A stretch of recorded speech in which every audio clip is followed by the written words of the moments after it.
Good morning, everybody, and welcome to SHA's annual Specialist Risk Review event. My name is Ntutsuko Mhlungwe, and I'll be your host for the session.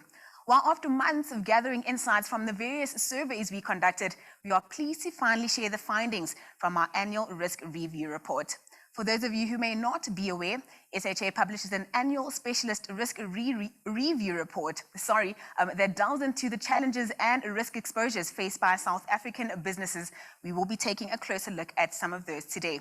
All right, let's have a look at the agenda now, which should be coming up on your screen right about now.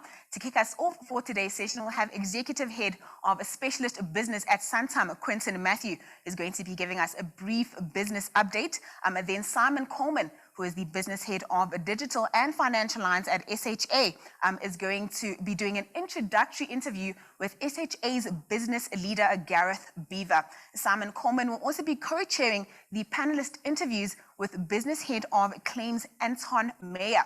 We will have 3 panelist sessions today made up of the liability segment, financial lines, as well as SME.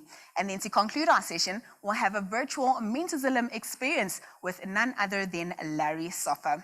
All right, before we get into our first speaker of the day, we'd like to share a brief snapshot of the survey participant statistics and how these have been comprised. They should be coming up on your screen right about now. We had a total of 1,040 participants with our surveys. These were made up of the business leader survey, which had 243 respondents, the professional one with 232, the cyber had 200, and lastly, the broker survey had 194 respondents. So that should give you an idea of how we went about our surveys. And then a final note, we will be sharing the full Specialist Annual Risk Review report at the end of session 2, which will take place on the 25th of May next week, Wednesday. We are going to post that link in the registration, in the chat function, so do go ahead and register for session 2 of this event. This year we had a lot of data, so we thought it best to break up the sessions. All right, without wasting any more time, let's get right into our first speaker then, Quentin Matthew, the Executive Head of Specialist Business at Santam. Over to you.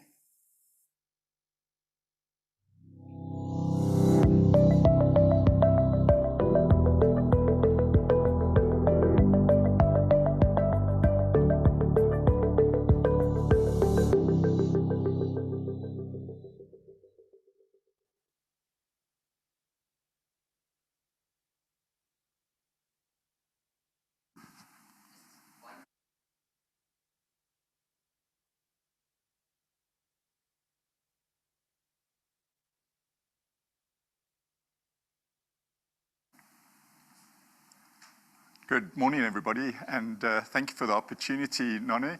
I don't have too long to get through some of the points that I'd like to make, but really around the future of risk and insurance, which is very relevant in terms of the topic in the survey and, dare I say, the environment in which we operate in at present. So just 2 things in terms of topics that I'll be covering. The one is the evolving risk landscape and what that means for us in terms of strategic imperatives for insurers.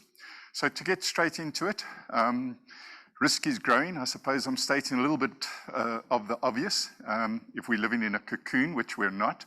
And dare I say, just some of the experiences that we've experienced in South Africa over the past few years has just been the realism, I would say, in terms of the systemic nature around risk and what it means, not only in South Africa, but particularly from a global aspect. I've gleaned this information from a global perspective to share with you in terms of a global risk report that has been recently released. And apologies if some of the information is a little bit small. You'll be able to access some of that information online once we release that information. But just, I think, 5 key aspects around the sort of economic risk landscape changing around, dare I say, resources, inflation that's imported into our risk landscape, and what that means for us. If we look at the societal issues, the degradation of infrastructure, which we've gleaned, the water crisis, and these are aspects that are not particular to South Africa. In fact, they're global challenges that we face: youth unemployment and what that means. If we look at it from a technological point of view, the whole data and cyber fraud and cyber crime and that impact in terms of our lives, in terms of everyday. Environmental is probably a lot more real that we've been dealing with in terms of the last few years. The floods in KZN in April, but equally globally, the whole deforestation of our natural resources and how that impacts our landscape. And dare I say, political number 5 in terms of that wheel, the geopolitical tensions. And little did we know a few years ago that when we speak about geopolitical tensions, that means we're going to pay double the oil price or wheat, and the impact that has in terms of our daily lives. In summary, the evolving risk landscape means that individuals and businesses are more conscious of the need for insurance. That is a huge opportunity, I think, that when we talk about the relevance of insurance, it really means that our roles and our responsibilities and the opportunity that we have is more at the forefront than ever before. There's more concern around the coverage gaps that sit in terms of the expectation of clients, in terms of what they believe that insurers cover and what their real exposures are. And the summary of this is that reinsurance capacity is reducing, which means that we need to react and provide advice in terms of how to manage risk going forward. So if I unpack that in terms of the strategic imperatives for insurers, I think there's a number of aspects that unfolds or into making ESG considerations a core feature. How do we respond to environmental, social, and governance issues? All of that and the complexity around that has a real role in terms of insurance. Now, regaining relevance through product innovation. I think without trying to unpack the full extent of that, the real challenge as insurers is that we sit with 70% of the market, particularly in South Africa, and it's bigger from an African perspective, don't have insurance. And then when we have some of the catastrophes that are outlined on the previous slide, it means that responsibility, one, rests on government, but equally rests in terms of those that are actually paying and taking up insurance. And the bigger we can make the pool and more relevant we can make the pool, certainly we bring down the cost of insurance and we increase the pool and the protection gap that exists.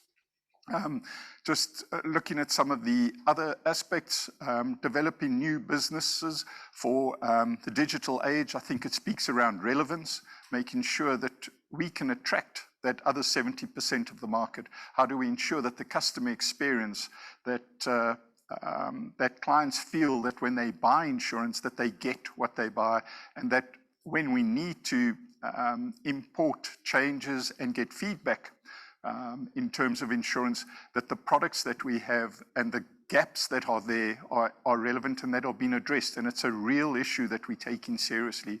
I can tell you as Santam that we spending more and more time developing our client experience model so that we can real time take the experiences and the inputs of clients and bring that through in terms of our policy wordings or how we deal with claims or other, to ensure that clients get a better experience in terms of the products that we sell. I won't be going through all the notations there, but I think certainly that we need to ensure that we're relevant in terms of addressing the gaps and addressing and seeking the opportunities that are noted. I think if I sum that up in terms of going beyond insurance, the risks to the world that we face, to South Africa, to our clients, is ever increasing in nature and is more systemic. And that's something that we need to adapt and adopt. Today we face risks that not only exist now, but didn't exist equally a decade ago. And I mean, the relevance of that is just being brought home in terms of the COVID pandemic. That was most probably something that in terms of the systemic nature, we didn't understand. Of course, some of the other systemic risks that we sit with are risks such as a flood, earthquake, riots, terrorism, etc., that just have a very wide impact in terms of loss. Similar nature could occur in certain liability aspects, such as cyber crimes, where networks can be impacted on a global scale. Insurance expertise is certainly, in terms of its need and requirement, on the rise in terms of identifying these emerging risks and making sure, once again, that we're able to bring that to the fore for our clients who require protection and are looking for opportunities in terms of accessibility to insurance. So with that, to really bring that to a fore, I think it really sets the landscape and sets the standard in terms of why we believe that the SHA annual risk review is so relevant to intermediaries, to the market, and to our clients. And on that note, I would like to hand back to Nonne, who will get the discussion going in terms of sharing with you around the findings of the 2021 edition. Thank you very much.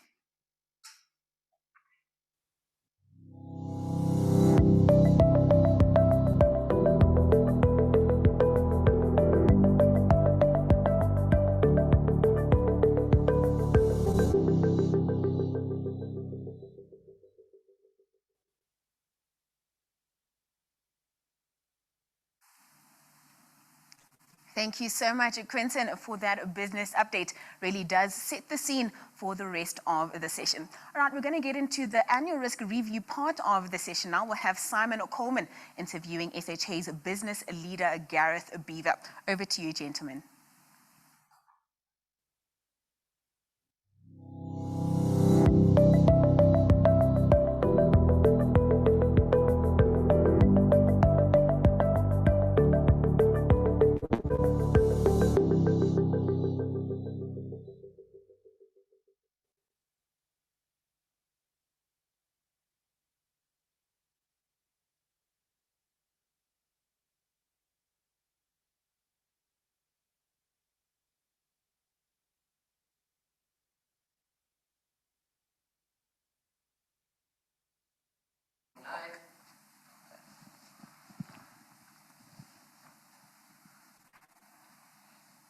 Hi everyone, I'm Simon Coleman, and yeah, it's good to see all of you. We had a little bit of a break over the last year. Welcome, Gareth. I think everybody knows who you are.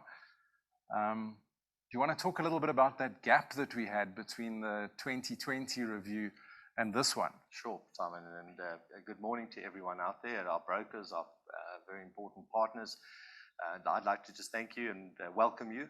Thanks for your support over the last 2 years, so from 2020 when we did our last risk review. So Simon, I remember, I think we were up on stage in around about December, early December 2020. Yeah, that's right. When we did our 2020 in the review. thick of the lockdown. Yeah, and I think I was at home in my study, loaded up with aspirin or Panado.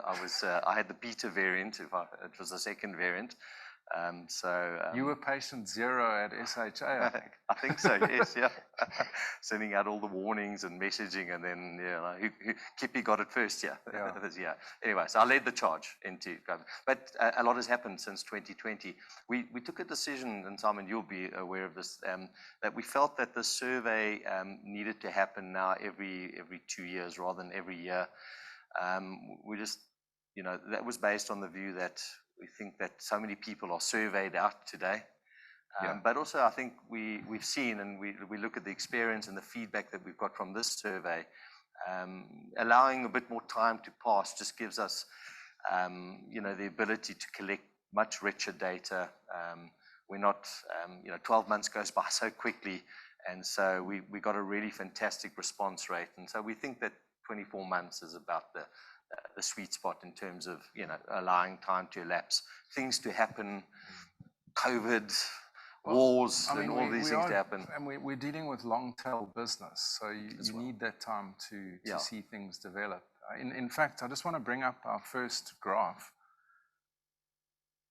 So what you're looking at here are claims incurred values. Those are obviously in millions, in case anyone thinks we're making buckets of money. The yellow bar is our casualty portfolio, and some of our brokers might not be aware that we have a split in our portfolio. Do you want to just talk to that? Sure. I mean, SHA, I suppose, given when its origins was casualty business, but along the way, we accumulated, the accident and health and motor fleet portfolios, so corporate motor fleets. And so both of those areas of business are considered niches or specialist areas within, the broad motor class, as well as personal accident. And so that makes up the SHA portfolio. So we're not just a casualty provider, although that's the biggest portion of our portfolio. But we're very proud and happy to be in the accident health space. It is a real niche, and we have just a great team and a great product. We operate in the top end spectrum of the market, as well as the mid market, and then motor fleets as well. So I mean, when you look at this chart, of course, the thing that really jumps out at you is that 2020 year. I mean, what does that tell us about, the volatility in, say, the non-casualty area versus the casualty business? Sure.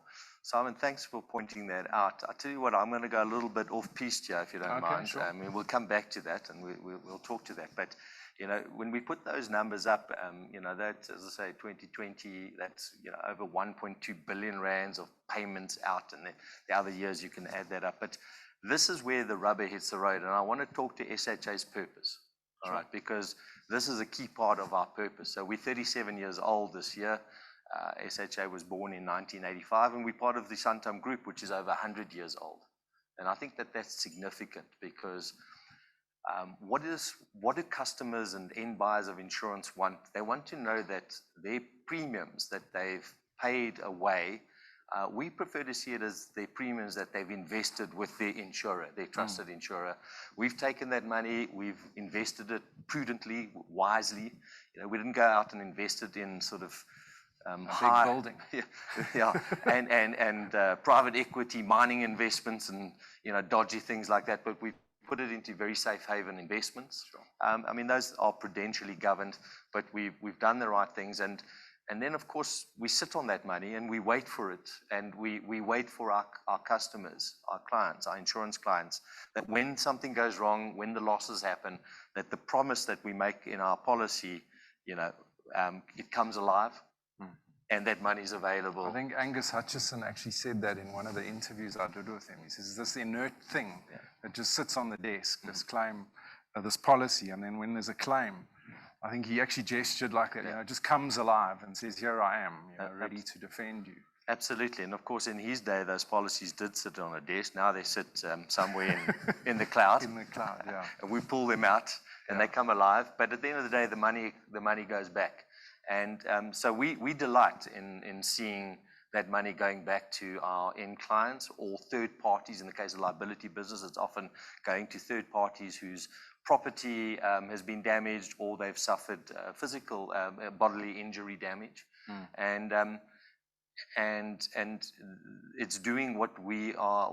It's doing why we exist. And our purpose is enabling progress and securing tomorrow. And it's every time we write out a check and settle our commitments under our insurance policies and paying claims, we are securing tomorrow.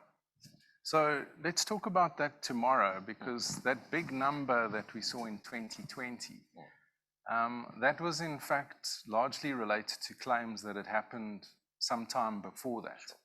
That's correct, right? So do you want to just talk to that? Absolutely. So I think the yellow graph there, which one can see, has quite a bit of volatility to it. And that's the nature of our classes, our liability classes of business. It's typically, yes, we have the run-of-the-mill claims that come in and come out, and we settle those.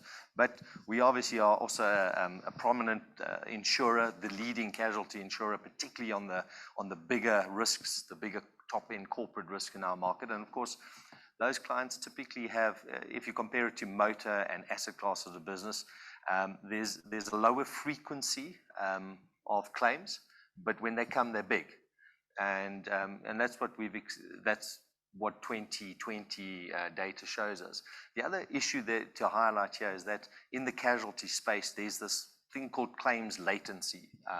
So those 2020 payments or claims incurred relate to in particular, two big claims. So we had our standard sort of level of attritional stuff, but there were two claims there that went back and were reported to us as far back as 2013.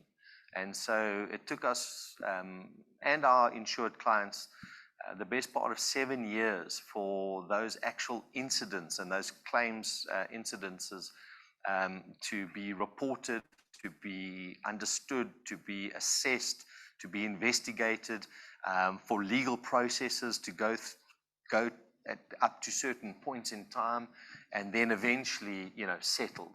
And so, we, as a casualty insurer, we're playing in this space where, we don't really know what the profitability of an underwriting year is for probably 5 to 8 years down the line.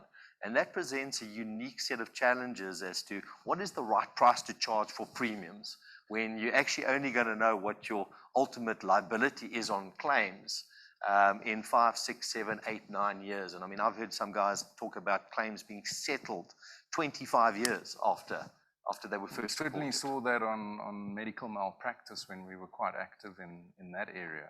I think most of those PI claims have that potential. Yeah, absolutely. So I think casualty insurance is very much a relationship between our clients, the insured clients, the primary insurers, that's ourselves, and the reinsurance markets. I mean, all three of us are on the seesaw together, and we need to be paying ultimately on taking and collecting enough premium today. We're never sure what the ultimate and the correct amount of premium is, but we've got to we retain some of that premium. We've got to flow quite a chunk of that premium back to reinsurers, and it's our reinsurers. So when you see in 2020, when you see the rand value of claims spike like that, a big chunk of that number was paid back by the reinsurance market. Now, if we don't collect enough money to pass back to our reinsurers over the years, they're not going to be around to settle those claims.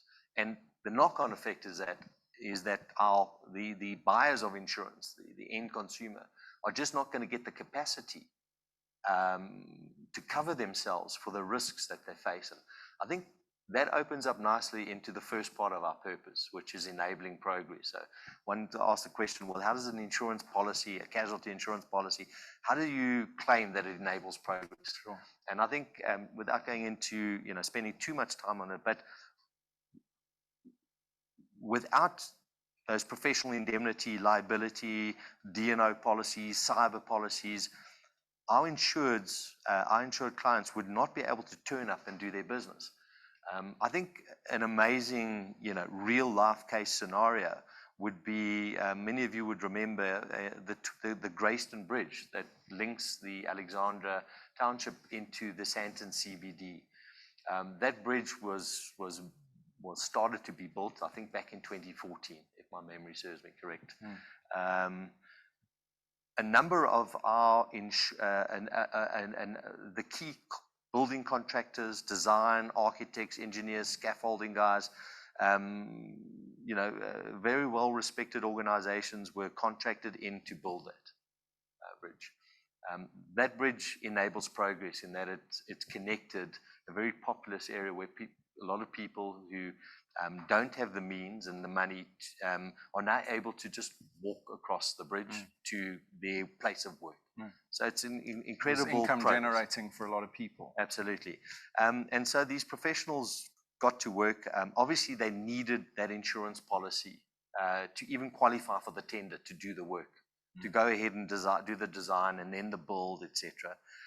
So before a claim even was contemplated, it was those insurance policies that were in place that gave all of those professionals and contractors and builders, etc., the ability and their means to do their trade. It would be too risky to engage in a project like that without insurance. Absolutely. It's not just about claiming, it's about the ability to execute. Yeah. And so that's where the policy enables. It enables that progress. It enables the build of hospitals. It enables the build of bridges, etc. Clinical trials for vaccines, Absolutely. Pandemics, HIV, none of those things could really happen without insurance. Absolutely.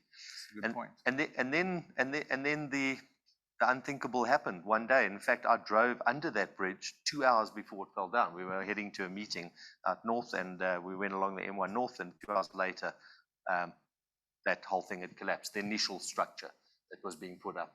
And again, that's when the second part of our purpose became alive. All of those policies responded, and we've clocked up, plus minus. Anton may correct me there, our head of claims, but I mean, it's close to 100 million rands of payments and flows back. Legal costs, legal defense costs, defending some of the key people within the organizations at some of the hearings and some of the investigations. But more importantly, a lot of that money has been set aside and has been paid out to the victims, the people the third parties, the innocent people who lost lives, lost livelihoods, and were injured in the tragedy. And so I just think that that's an incredible sort of small picture that really encapsulates the purpose of SHA and what we do. Yeah, thanks for that, Gareth. Yeah. Let's move on to the next slide. I mean, we're all in insurance. We read about these things in the newspapers. We see them on the TV. Lockdowns were obviously the big issue that affected all South Africans, in fact, all over the world. Then, of course, we had the riots in KZN last year. And then this year hit with these horrendous and tragic floods, also in KZN. How does this have an impact on casualty business? Does it have an impact on casualty business? I mean, these are property-related issues. Absolutely, and I mean, Simon, one can add a few other pictures that are more global in nature. I mean, recent pictures of the Russia-Ukraine war, cities bombed, cruise missiles flying out of submarines from the Black Sea towards very popular cities, and then I think there were the floods in Germany, the recent floods that they had, where I think Angela Merkel was on record saying the loss of life, the destruction.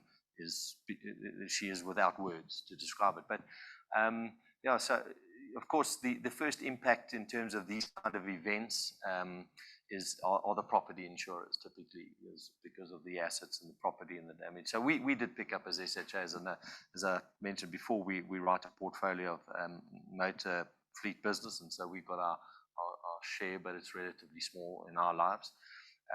But yeah, whilst the property claims get dealt with, assessed first in the market, and has a knock-on impact all the way through to the global reinsurance market, typically what happens is over a period of time, the knock-on liability claims start to emerge. So professional indemnity claims. I think we're going to be chatting about broker PI and those impacts at the next session. So absolutely.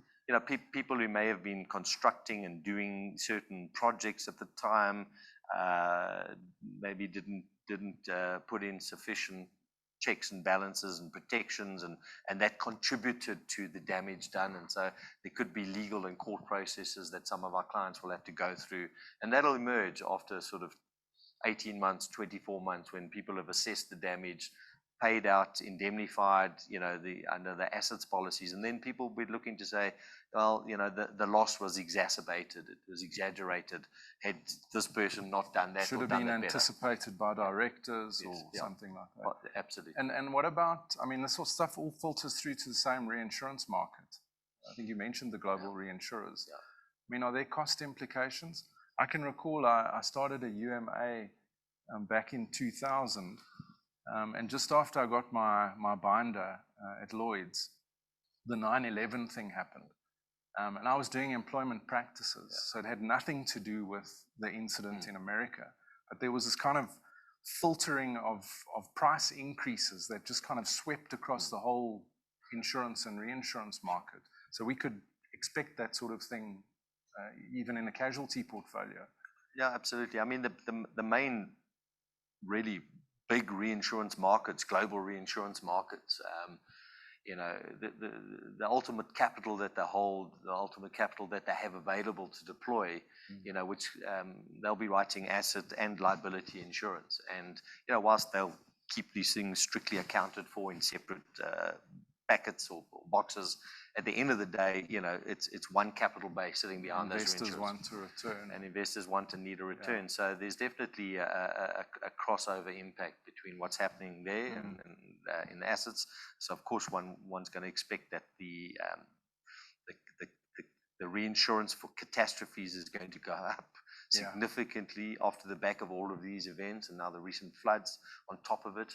And it will impact those classes of business on a more direct basis, but I think it will spill over across into the casualty renewals where, the same balance sheets and the same investors will be looking to kind of, through their diversity of portfolios, will be looking to kind of claw back returns and restore their balance sheets through all lines of business. Well, let's hope it doesn't come to that, but I think just focusing on the impact of the pandemic for a second, if I can just bring up the next slide. We're obviously quite dependent on, the courts operating. Yeah. That is, of course, where our casualty portfolio really demonstrates its worth, legal defense costs, etc. And I found this quite interesting while we were preparing the report. For the viewers, the Consumer Goods and Services Ombudsman is responsible for handling consumer complaints. They operate similar to the National Consumer Tribunal. And you can see back in 2019, they actually had just under 10,000 cases. They reported in 2020, which was right in the middle of the pandemic, that the number of complaints had actually gone up to 14,500. This wouldn't include things like insurance. It's generally hard products and services.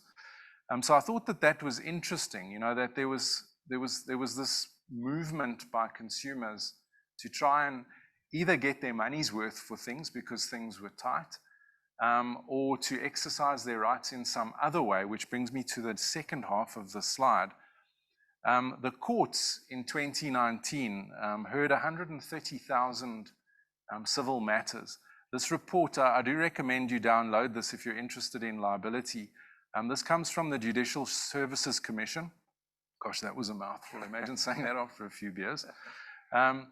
And this report really tells you how the cases have been unfolding. And you can see that dramatic drop in 2020, kind of the opposite of what we've seen in terms of consumer complaints, almost 50% lower going from 2019 into 2020. And I call this the claims pipeline because these matters haven't gone away.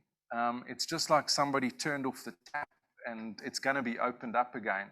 And I think as we go through the report, looking at the different sections in the next couple of sessions, I think our viewers will be able to see that, that we've kind of had a tapering off of claims intimated, but it's starting to creep up again in 2021. So yeah, there's a blockage and it's being unblocked now. So there's going to be an impact there. Sure. So, I think this is, these are some leading factors or that are predictors possibly of liability claims to come. And so whilst we did see in 2021, we saw maybe a drop down in liability cases, casualty cases noted and originating for us. I don't think that is any kind of significant change in the trend of liability claims. Sure. And so the market shouldn't start getting excited about being able to cut back on rates. As you say, I think there's a built-up delay in the system. That's now going to be released as the courts open. So I think, the complaints is interesting there in 2020. Why did that go up? And my only sort of guesstimate might be that people were locked down and all of a sudden, our very, very busy lives, extremely busy lives just got put on hold. I think people had a whole lot of time to themselves. And so they decided, right, what are we going to do with some of that extra time that we had? And they started, they had time to complain and submit their complaints. And I did notice there were quite a few complaints against online activities. Yes, so people were getting frustrated. I need to log on to this. I need to order my groceries from Checkers or Woolworths or wherever. So yeah, those that have probably added to that. Yes. But when we chat to Manisha a little bit later, we'll actually be able to see how some of the risks actually increased during the lockdown because of some of the actions that businesses took. Let's take a look at the next slide. So, I mean, we have, I think Quinton mentioned it in his talk, we're dealing with a rapidly evolving landscape, and it's true in our sphere as well. So I don't know if you want to just chat about some of these things, Gareth. I mean, the systemic risks issue in the casualty space, what do we mean by that? Yeah, so Quinton, again, Quinton talked to this, but just interestingly, again, recently, I think most people would remember and know that there was an acronym, a well-known acronym that was sort of a descriptor of the world that we've been living in for quite some time now. It was the VUCA world. Yes. Volatile, uncertain, complex, and ambiguous. And it kind of made sense to, I think, a lot of people. We all got to sort of understand those concepts and those challenges, and we were gearing ourselves up as organizations, structurally, strategically, resource-wise, to be able to navigate through the VUCA world. And VUCA has been replaced with something else now. Do you know? No. Okay. Well, I didn't know until fairly recently, and it's BANI. BANI. It's a terrible word, but it's an acronym. BANI. BANI. And that BANI stands for brittle, anxious, non-linear, and incomprehensible. Wow. And if I'd said to you, I think back in late 2019, maybe early 2020, that was going to be the new world that we were going to have to navigate, you would have laughed me off and said, go back to your mushroom farm, Gareth. But I mean, your magic mushroom farm. Yeah. But if you look and you see the pictures on that previous slide, refer to what Quinton has spoken about, and some of the bullet points that we make there, it makes those words now have meaning. Yes. And real meaning. So we're into a whole new world, and that world has come upon us pretty quickly in the space of 2020, 2021. What we've seen, I mean, some of those images and some of the things that are happening, it's incomprehensible. Yeah. Now, and there it is. The anxiety levels within people, systems, organizations have gone off the charts. And we talk about non-linear. So we loved lines, and particularly in the insurance industry, the risk industry, you love trending, and we like looking and saying, well, if this is where the thing's going, where's it going to end up? We can anticipate plus minus with some degree of variability, where this thing could go, and we could plan for it. Now it's completely non-linear. I mean, KZN have had floods and weather impact issues now that were previously, if you plotted along the linear lines, we said, well, that's going to happen one in every 25 or 30 years. And all of a sudden, we've had, if you bring the riots in, and that largely it impacted other parts of the country, but largely hit KZN to a much larger degree. I mean, we've had, and then we had, I think there were big storms back in 2018. Right. I remember there were massive storms, massive weather-related impact in a funny time of the year, sort of October. So that area has now suffered massive losses, 3 of them in the short space of 4 years. That's non-linear thinking. Our trend lines didn't see any of that happening. So we're into an incredibly new, difficult world. And yeah, I mean, if you just look at the developments with technology and the impact that's had on the cyber systemic issues, can you have this kind of kill-all virus that just takes all systems offline? And what would the impact be, not just on cyber insurers, but right across the insurance industry, on society in general? Yeah. So systemic issues. Going back to your first question, I mean, that's becoming and has become a very real issue for casualty insurers. The fact of the matter is that up until recently, it's really not been on anyone on the radar screen. It was a property issue. It was a property issue. Yeah. And models were done, and cat reinsurance programs were bought to protect primary insurers. And it's better understood, it's better in place, and it's priced for in the premiums. All of a sudden, we're starting to say, could similar things happen in the casualty space? And the answer is absolutely yes. I mean, we're seeing it. We're seeing the emergence of it.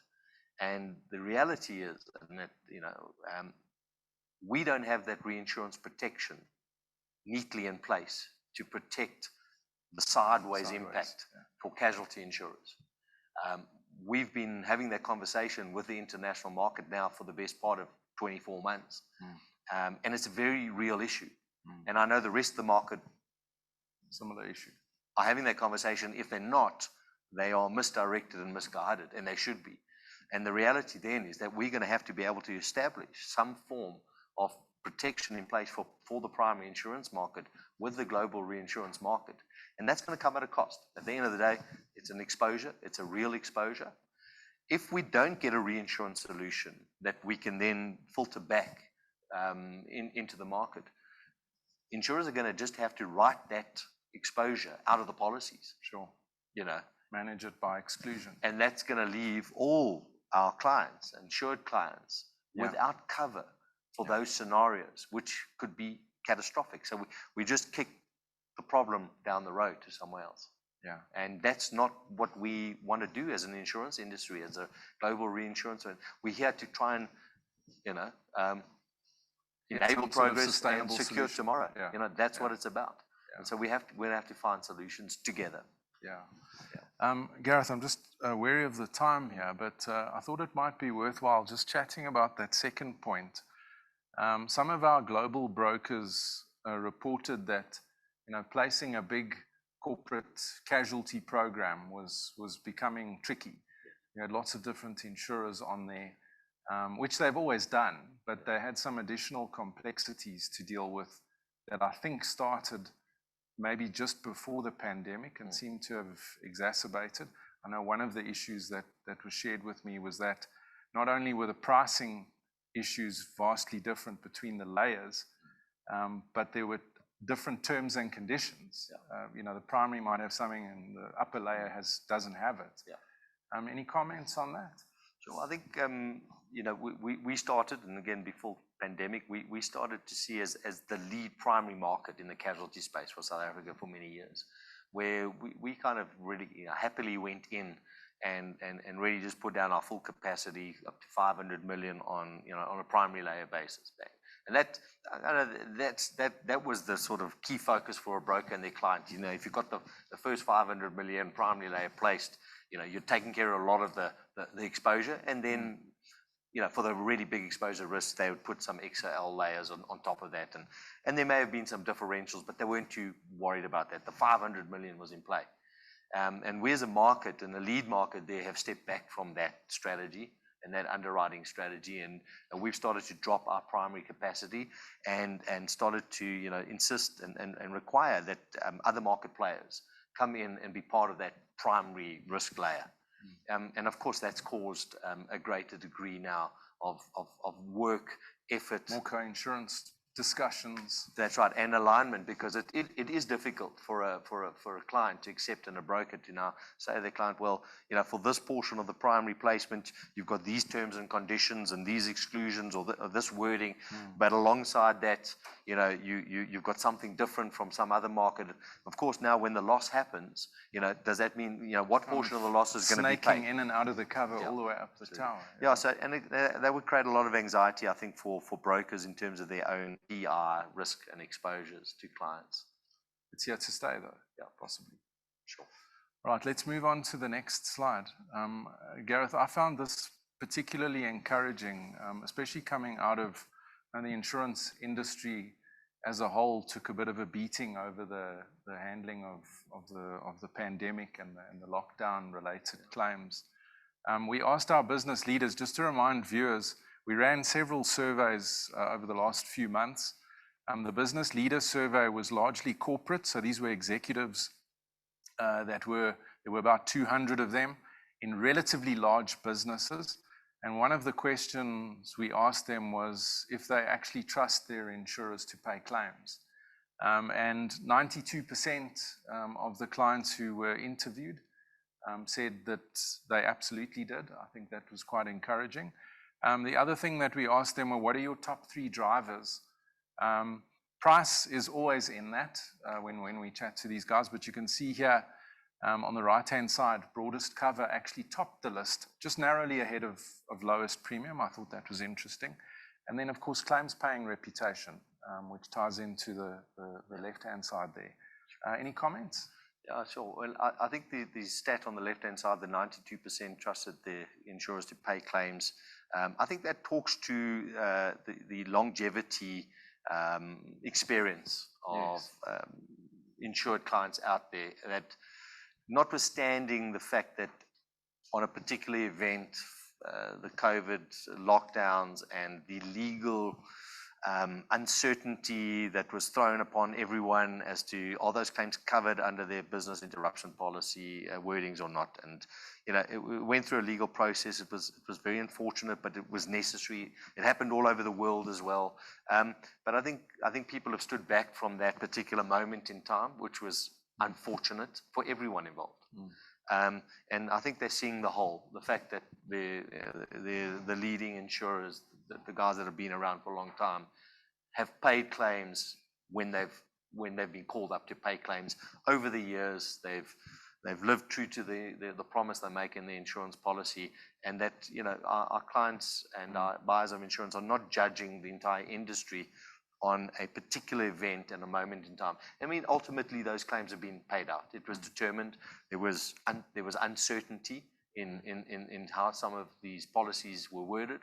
And at the end of the day, the courts ruled and said, if there's uncertainty, we're going to rule in favor of the person who did not draft the contract. And the insurer said, okay, that's it. Whilst we didn't think we had the intention necessarily to pay under that scenario, that's it. We left the back door slightly open. It's been ruled upon. We've settled, claimed back from reinsurers, and got on with life. And so I think that. And the insurers have had opportunities just in the last year and a half with all these other large-scale incidents to prove that they are there when things go wrong. Absolutely, yeah. So the short-term industry has responded. I mean, SASRIA, the SASRIA license, the other licenses in London markets are in for billions following the riots. And then, of course, billions again following the KZN floods. And I think, again, that will just confirm the trust levels that our survey respondents gave. The top three drivers, again, this is kind of what we'd like to see, I guess. Of course, price is an important point. I mean, insurance is kind of considered a bit of a grudge purchase in anyone's income statement. But I think with the events that have unfolded, a lot of companies, a lot of buyers of insurance have understood and realized the absolute necessity and importance of buying insurance. Broadest cover is, say, you can save a few bucks here and there on your premium and end up when the event happens and the loss happens, and you pull out your policy and you say, well, for those $1 or $2 I saved, I compromised myself badly in the process, and I find myself without cover. And then that little saving that you made on premium starts to become very expensive. Let's say penny wise and pound foolish. Yeah, absolutely. Gareth, the final slide. We normally have a quote that we put in. You come up with a quote that goes into this last section of the report.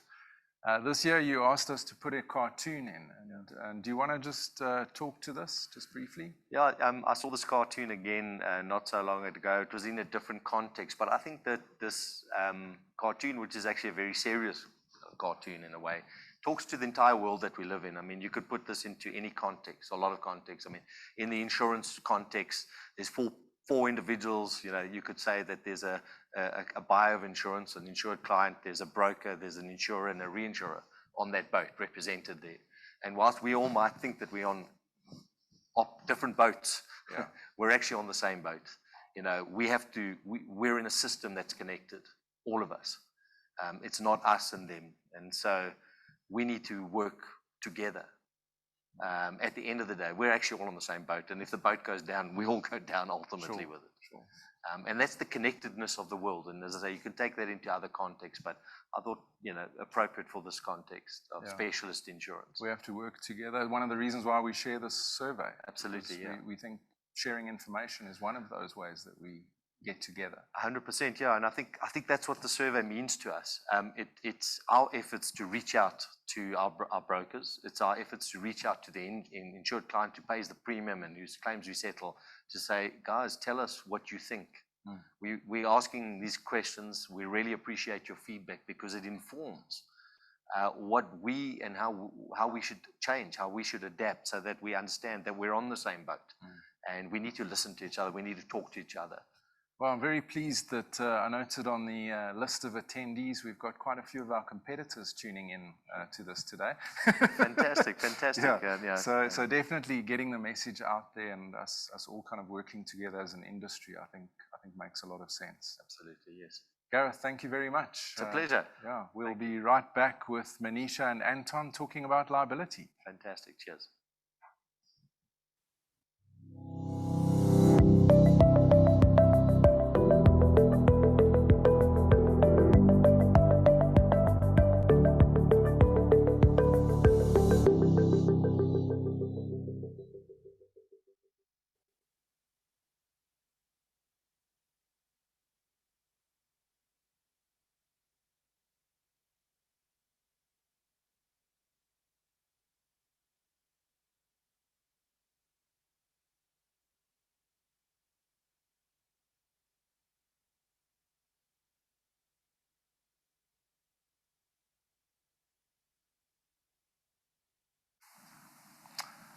All right, welcome back. Segment number 2. Thanks again, Gareth, for your insights there. I think that was a good way to kick off the session today. I'm, of course, joined by Manisha Chiman, who's the underwriting head of our liability business unit, as well as PI, although we will be talking about liability. And my co-host for the rest of this event is Anton Meyer, who's our group head of claims. We'll be on screen together from now on because, of course, as Gareth mentioned, to secure tomorrow means we have to pay claims, and Anton will be giving us some insight as we go through the content in each business unit. So welcome to both of you. Thanks, Simon. Thanks, Simon. All right, let's just jump straight into this. Okay, I think probably a good idea to just start off by looking at some of the claims activity. So we're talking about intimated claims. Anton, maybe this is a good opportunity to just briefly enlighten our audience of the difference between an intimated claim or an incurred claim before we get into the numbers. Yeah, Simon, no, what we try to show with this is, where the claims are actually going in future. Especially quantums. We are seeing material increases in quantums, people expecting more. Obviously all of that has got to do with, increased cost of living, increased cost of parts, whatever, Yes. Medical expenses, all of that. People are unemployed. Correct, sort of correct. Driving yeah. these things. And that's a whole different discussion when we get into, the drivers for some of those claims. But what we are seeing is that, we might not get a notification for a year or so because no one knows something's going to go wrong. And the next moment, there's a summons. So we do see a lot of those coming through, and it ties in with what you said earlier and the stats you showed, because we are expecting quite an increase for the coming year. Yeah, so I mean, let's look at that. So 2019 there. So I just went back for 3 years because I think it was important to look at the snapshot before the pandemic, bearing in mind those caseload blockages that are sitting in the courts, and then looking at what happened in the year after that. So you can see there 1.85 billion in 2019, moving up or moving down to 1.7 billion in 2020. These are our own claims, by the way. This is not the whole industry. And then 2021, a slight move upwards again. And of course, we're kind of seeing a steady drop in claims volumes at the same time. But let's just talk about this. I mean, why the drop in 2020? Mainly driven by COVID. We had a lot less people going to shopping centers and so forth. You would have one person going to do shopping rather than Slip and trip type of events, because it's there's a lot in the number of claims. Obviously slip and trips. Then also various businesses were obviously not open during that time. So, they didn't have an opportunity for something to go wrong or to produce a specific product unless they were in certain specific sectors, those guys continued. Yes. But I think what is interesting for me personally out of what we see here is if you look at 1,390 claims and you work the average, for 2021, 1.75 billion in intimated amounts. Yeah. Imagine what the average intimated amount is now if compared to 2019 where it was only 1.85 billion. Well, I can actually show that to you. Yeah. So there you can actually see it drill down into a little bit of more granular detail. That's your average claim. Manisha, what do you think we should expect in 2022? I think we'll see a normalizing of claim volumes. Okay. I think one thing that people must not forget is that with large property owners, there are different ways of recording claims, so bulk notification plays a role as well. And so you might be recording under one notification, maybe 100 claims a month, or 100 notifications, and only when they materialize via summons do they get recorded separately. Correct. So I think you'll see that come through as well for future years. Long tail business, we used to say liability used to be a 3-year average period. Our own experience after 37 years has shown that it's 5 to 7 years, depending on the complexity of the matter, and also the slip and trip incidences. This year is really the first year that we're seeing that hybrid work environment come through. Prior to this, for the last 2 years, I think predominantly businesses operated from an at-home situation. Sure. So that has an impact. If we think about, Sandton City, how quiet it was because everyone was working from home and a lot of the buildings surrounding them during the week, it's all corporate. That's So true, and of course you just need to look at the spike in revenue for online retailers, and I don't think that's gone away actually, now that we're out of the lockdown. People are still sticking with their online shopping. It's just getting delivered at a different address, right? Yes, yeah, absolutely. So I think for me, 2022, you'll see the volumes go up again, and I think as consumer awareness becomes more, the speed at which litigation takes place will also increase. So perhaps the tail might get shortened on a slip and trip, but a complex products liability matter will still take maybe that 5 to 7 years, depending if all information is provided, contracts, etc. But volume should go up. I don't think we must sit down and look at these numbers and go, it's in isolation. We have to think about the future, and the future is we're moving more towards that normalization of 2019. Sure. It is interesting though, because you're seeing the average liability claim going up, which would include products liability, other types of public liability exposures. But then you've got the personal injury claims kind of going in the other direction. So not just less people falling, but when it was happening, they weren't injuring themselves badly. What can we deduce from looking at this slide? If I look at the years that we are accounting for, what's happened in the insurance market, in the liability space between 2019 and 2021, we saw a hard cycle start to introduce itself. In that hard cycle, we actually found a number of our clients taking up higher deductibles, specifically in this property owning space. To manage costs. To manage costs. So that does leave a bearing, on the client themselves taking on this additional responsibility. That I do think plays a role as part of the claims quantification and what's being ultimately paid out. But I think Anton can add further to that as well. Thanks, Manish. Yeah, look, I also just need to clarify the stat we've got on there is not based on the intimated claims. The intimated claims is what is potentially sitting out there. I think Manisha I haven't shared this with her, but she's currently sitting on 369 billion in potential claims. Wow. Intimated claims. The statistics we've got. Slip and trip claims? No, what do we that is completely Combined across the ones. board. Yeah. So what I'm saying is that the claims that we've got on there, the average liability claim, and those are actual claims that we've already reserved for, either paid, whatever. So it's not as if it's not a good predictor. This is a really, really important statistic. You actually did mention to me. You said, just to quote, SHA is presently sitting on between 10 and 15 broad form liability claims with an intimated value exceeding 250 million rand each. Correct. That's accurate. That is, and I did say in excess of 250 million. That doesn't mean it's at 250. Yeah. As a matter of fact, I think the highest one at the moment is about 569 million. Now, obviously, from our perspective, we only count the 500 because that's where the limit lies. But, and that's a slip and trip claim. I've never ever seen a slip and trip claim above, 20, 25, around about there. But certainly what we are seeing in the industry and across the board, slip and trip, I think, is a little bit, on the outside, because, you've got people trying to live up to expectations. So someone says, well, no, you can claim 30 million, for slipping and tripping in a shopping mall. But the real value isn't really anywhere close to that. Yeah. And, the reason that I see for the reduction in the claims and slip and trip is simply because you, as I mentioned earlier, you had less feet in the shopping centers. So we are expecting that.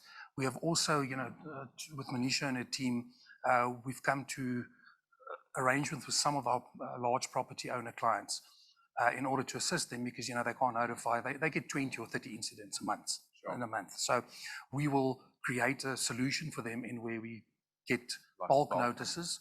And at the end of the day, in 2 or 3 years' time, you might have some of those, and you will have some of them coming out, and then that average will return to where the 2019, which is closer to normal. And as a matter of fact, I think it'll probably exceed that. Yeah, I saw one of the claims coming through where someone was sitting outside a shopping center. They weren't even in the shops, in a car, either waiting for somebody or something, and someone walked past and robbed her at knife point. Terrible thing to happen. In trying to defend herself, she sustained quite a large cut on the forearm. And then the claim came in against the shopping center. She wasn't actually in the shopping center for 20 million. The actual stitches, the medical expenses were about 10,000 Rand or something like that. So yeah, the mind boggles. You kind of wake up in the hospital bed and you don't see your doctor, you see your attorney first. That kind of seems to be the way it's heading. We talk about it every year. I mean, are we heading the way of the US? I certainly think so. It could happen. Look, legal system, I think, is still quite robust.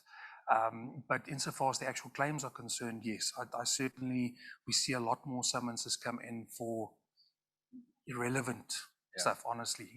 The average claim where there was real negligence and real liability a couple of years ago was 100,000 Rand. Now where there's real liability, real negligence, all of that stuff, it's easily north of 2 million now. Yeah. Okay, let's move on.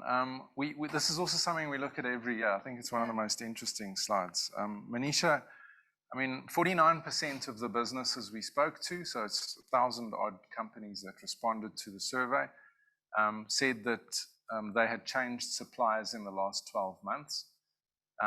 Of that, 21% said they did so because they had worries about the reliability or service delivery of the supplier. And 13% said they had worries about quality coming from that supplier. Why is this interesting to you as a liability underwriter? So for me, this is positive. And I say this because we've also seen the other side of this, where you've had almost a fifth of respondents going, we've actually moved suppliers because of cost implications, right? And it's too costly to work with them. So the fact that people are conscious about service delivery being on time and that there's a quality concern, that tells me they're worried about the type of products that are going into their own manufacturing process. And it has ramifications when it comes down to the product's liability exposure, the product's recall exposure.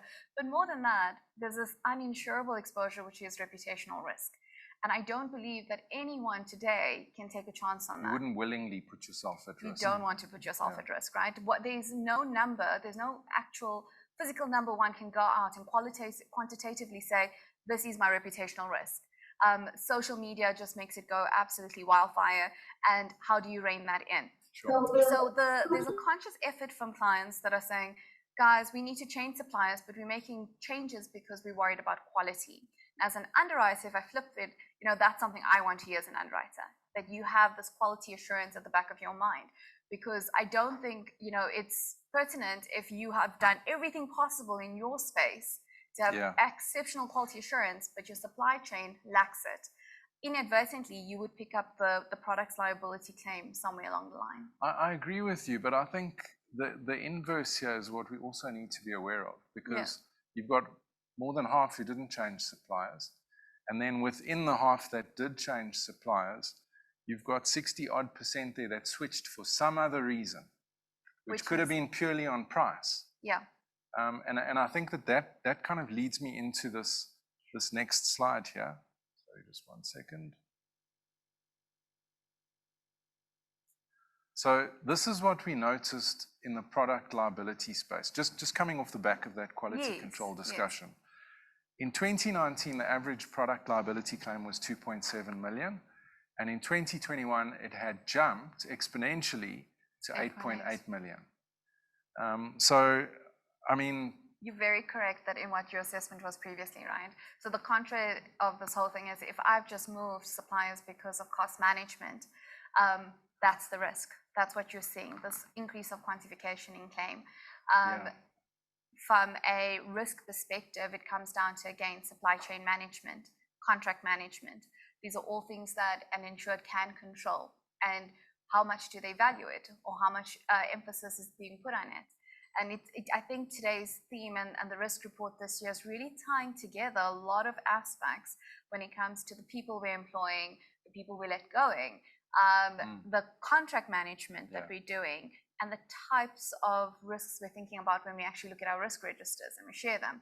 Yes. So this is very much a concern in terms of products liability. We explained earlier, products liability is highly complex. When those claims come through, it's not like an assets matter where it's a defined event. You know, you go down to the nitty-gritty of exactly where did the claim occur and, you know, who's responsible. And as an insurer for our insured, you know, I think insureds must not forget in terms of the CPA, you can be in the supply chain jointly or severally liable. So you might be the major retailer or the major manufacturer with your brand on the product.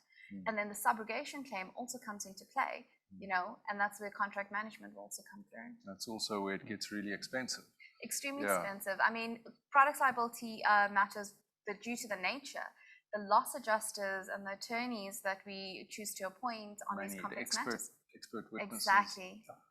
And I think Anton can talk to expertise there. Yeah, I mean, let's stay on the subject of products, but just maybe moving over to the other thing that we saw a rise in over the last couple of years, which is product recall. Yes. We don't go into it in a lot of detail in this presentation, but we do in the report, in the actual printed report, which will be made available to our brokers after the session on the 25th. But let's just look at that. So managing product recall, we're talking about 42% of businesses said that they had a budget, an adequate budget allocated to product safety and recall.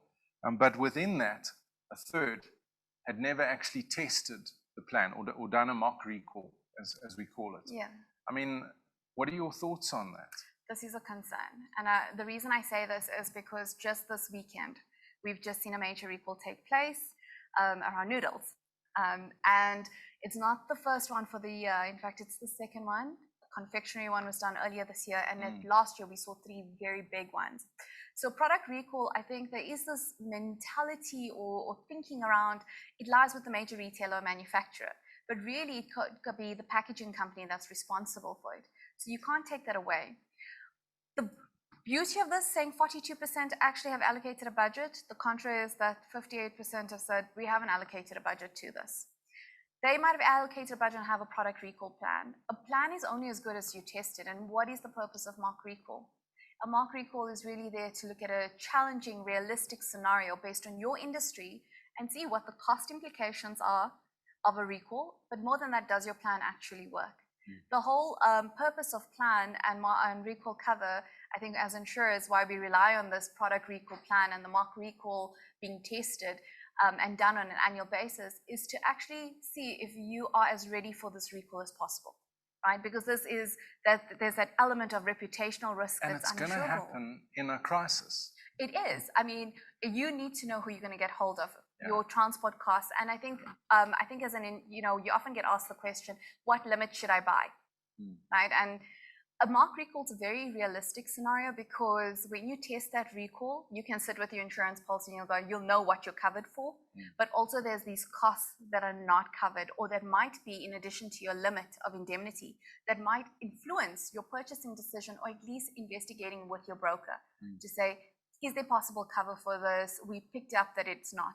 Bat sizes are not a good indicator. It's a starting point, but the marketing, the PR, the call center. If I look at recent incidences, if I think of cyber incidences as well as major global recalls, the cost of setting up a call center so that consumers have easy access to the insured. A helpline of sorts. Yeah. Exactly. And getting the right people to take those calls has a direct impact on your reputation.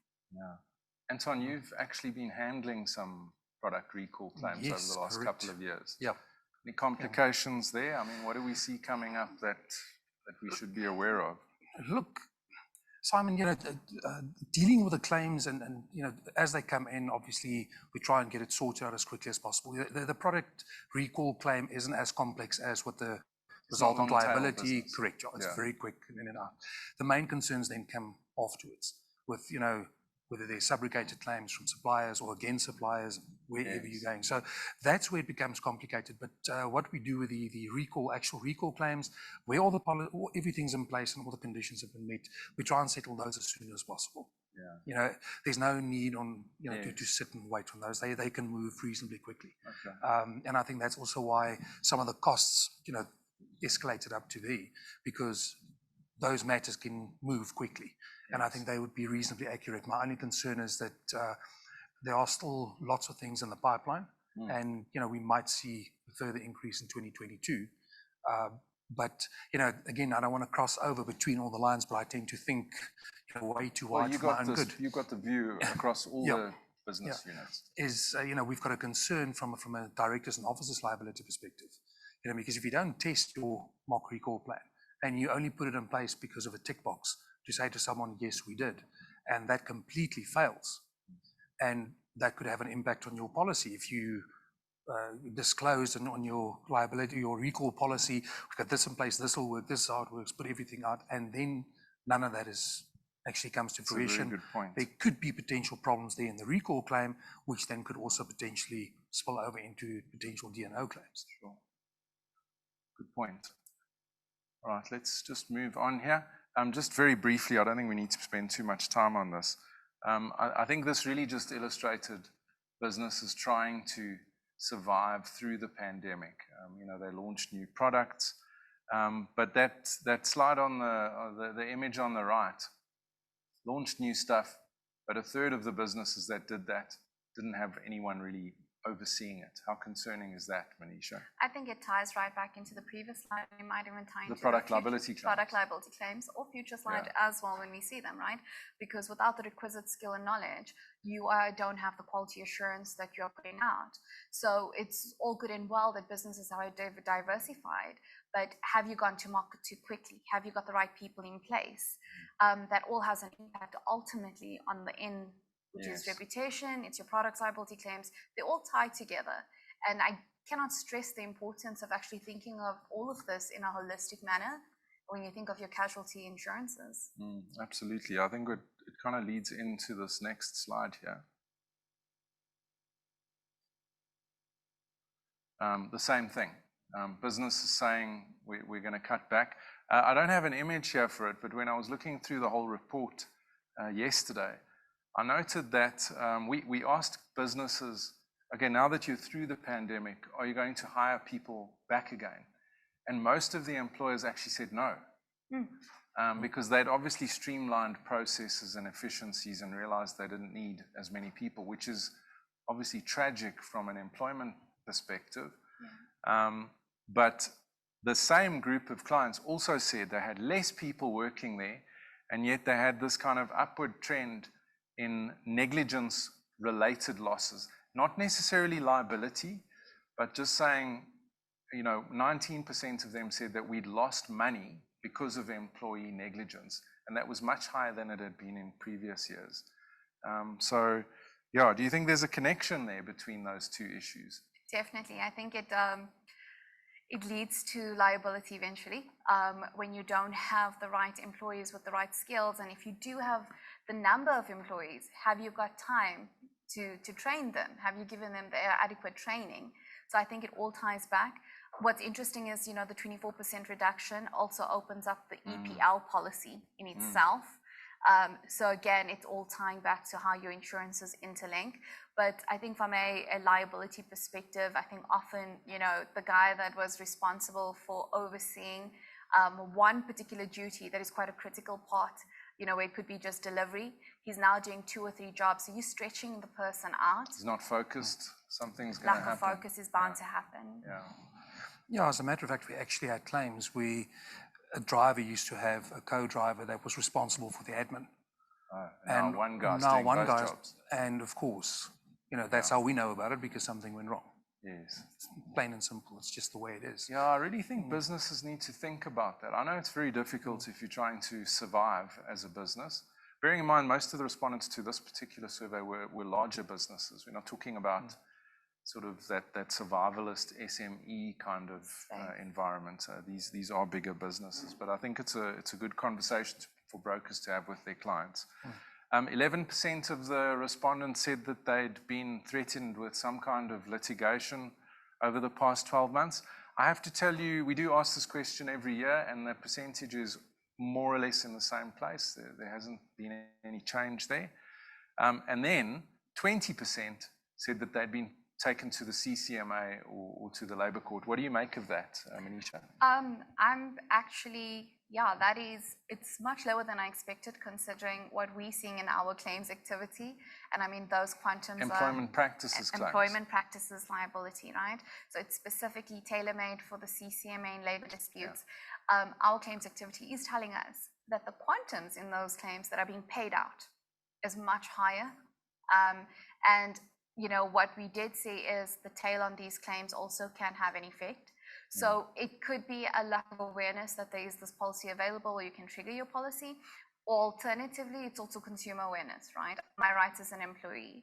Can I really go to the CCMA, or am I just going to get a little payout? Is that sufficient? So I think that is a space that we need to watch as a market.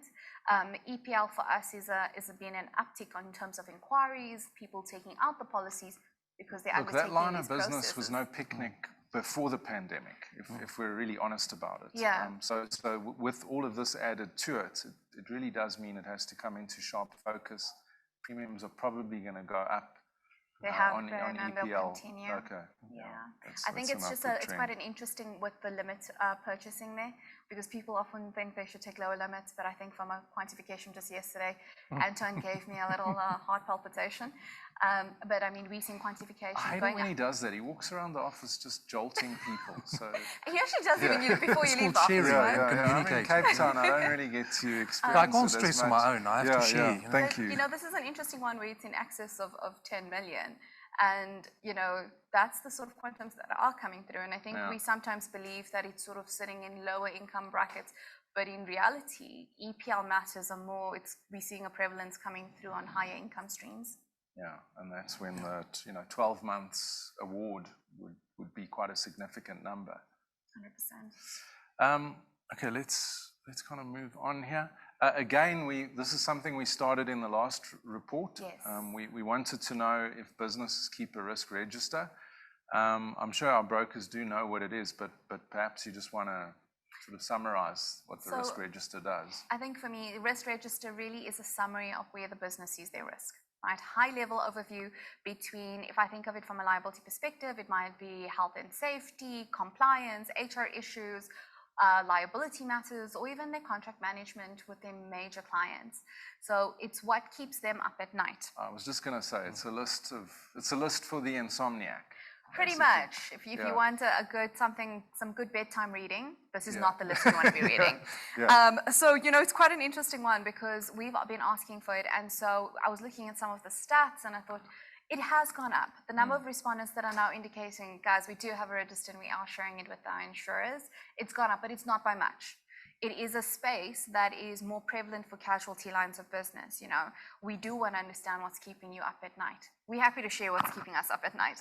And the reason we ask that is because when it's keeping you at night, then you are actually taking active risk management in that space. Absolutely. Anton, for you, risk registers, I mean, your background before you sort of started giving us those scary jolts in the office, from a financial lines perspective, I mean, do you think that this is driven from the top down? Is this the board that should be making sure that this happens? Simon, look, in practice and theoretically, yes. But I think, risk should be throughout the entire company, and everyone needs to buy into that risk register, and they all need to be consulted, because someone that's on a floor might know more about the potential problems that, on a conveyor belt, whatever the case may be. Ultimately, in terms of corporate governance, it is the board's report, or the board's responsibility, and they can subdelegate that to the risk committee. But ultimately, they remain responsible. But I think from a practical perspective, if you want to see real value out of it, involve as many people as what you can. It's actually a cultural issue. Correct. The whole correct. business needs to buy into. Because my concern is that, if you say only 65% keep a risk register, the other 35% of companies either ignore this, or they didn't even want to answer that they are keeping a risk register. But then also the people who don't share the risk register, what we've seen in the past, especially in the days when I was still underwriting on the FI side, they see that as a huge company secret. That shouldn't be a secret. That should be something that you say, we've identified. You share it with your broker at the very least. Correct. And your insurer. And also what it does is it shows your insurer and your broker you've applied yourself to the risk, and that you are dealing with those risks. Because that keeps me up at night, is people not dealing with their risks, because it then comes to us. Or not being then it's aware transferred. of them even. Correct. Then the risk all gets transferred to us. But I think, Anton, just adding on, just as a tool for, if we're sharing it with our broker, the risk register, isn't that a great landscape for him to actually look at and do a needs analysis? Yeah. Look at those uninsured exposures. Exactly. And it's a great starting conversation point. Yeah. Guys, we're at the end of this segment. It's been amazing, but any closing remarks from you, Manisha? Short and sweet. I think SHA, we recognize the value of intermediary. We cannot dispute and we cannot emphasize the importance of the intermediary in our liability space. So outlook for 22 for us is that it's still a hardening market. But more than that, I think focus is shifting away from pricing. And with, what you and Gareth were talking about is that line size management across insurers. It's absolutely imperative to get your broker involved, not only to understand the line size management, but that liability wordings are differing in the market. Do you have the right cover? Are you closing out those gaps? We really don't want to have that, I'm going to move for price and then be underinsured, or it would have been covered by a previous insurer. So the role of intermediary is absolutely essential. And I do believe that when you have those conversations with intermediary, they can have those robust conversations with the liability market. And it allows for a better interaction, as well as understanding the interlinking of, D&O, cyber, PI. We cannot forget that they very much dovetail covers, EPL, GPA. So when you start that conversation, you might actually end up, with the most comprehensive package of insurance. Thank you. Anton? Just from my side, Simon, once again, every time when we look at all the statistics, every year, other than last year, everything looks great. So I do expect these matters to evolve over the next couple of years. As a matter of fact, 2022 has already shown that there were certain claims that came in last year. We've had reports, it's already been settled.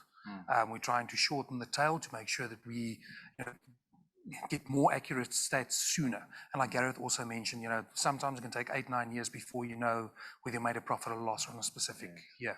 So we continue the efforts in that as well. Yeah, that's it's not just a snapshot. Correct. You've got to keep looking Correct. at it. Yeah. Great. Well, you're sticking around with me, but Manisha, thank you so much for joining us in this session. It's been a real pleasure.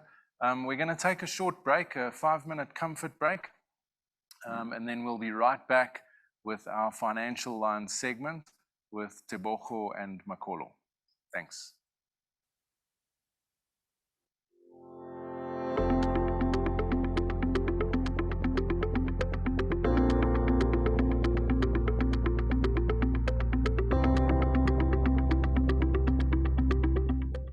The Pocket Underwriter is an invaluable knowledge-based tool for brokers.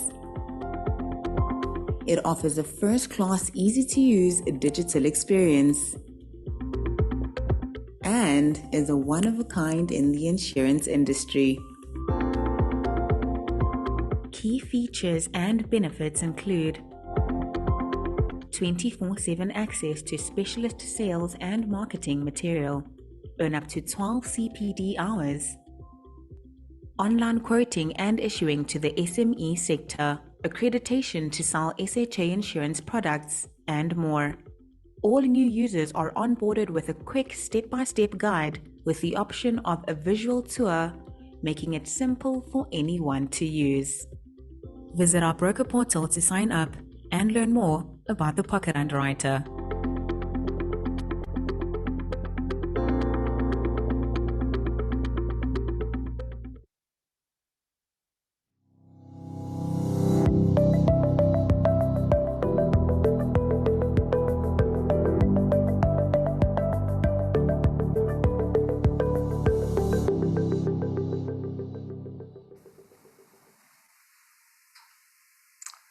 Hello, and welcome back to the SHA Annual Risk Review, the 2022 edition. As you can see, we've multiplied. So I'm still joined by Anton Meyer, who's our head of claims. We've got Makolo Kalambaie, who heads up our financial lines structured team, and Tebogo Leshilo, who heads up the complex risks team in financial lines. We're going to have a sort of free-flowing discussion because these different areas have slightly different exposures, even though it all filters into the same place. But welcome to both of you. Thanks, Simon. And welcome back, Anton. Thank you. So jumping straight into the sort of things that Anton runs around the office scaring us with. And in fact, I think you guys might have been a little surprised when you saw these intimated claims numbers as well. But in our financial line space, and just to remind the audience, in this area, although we're only talking D&O and crime today, we also have our cyber portfolio filtering into here, and of course our crime and civil liability, which is our financial institutions cover. So all of those are represented here in these claims. But you can see, Anton, maybe a good opportunity for you to kick us off here. 2019, 6.2 billion in claims, a small spike, fairly insignificant, going up to 33 billion in 2020, and then back down or sort of normalizing again at around 7 billion. Not a lot of claims volume in this area compared to, say, liability. Can you just kind of talk us through what we're looking at here? Simon, yes, I think, the financial line space is a little bit different from all the others because where, you have certain losses within the financial arena, it can go across, and that's what you and Gareth were chatting about earlier, it can go across various individual entities and their notifications keep on coming in.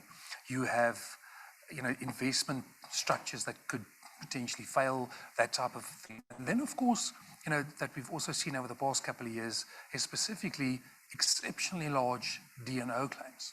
Yes. And because at the end of the day, the intimation could be whatever the total loss was that was suffered. If a company fails, it could be the entire asset base of that company. So, you do have an exceptionally volatile area because, if you're jumping from 6.2 to 33, there was obviously, but what we had in there were 3 or 4 large FIPI losses in the financial sector, plus we had a couple of large D&O claims being notified, and that's what bumps that up.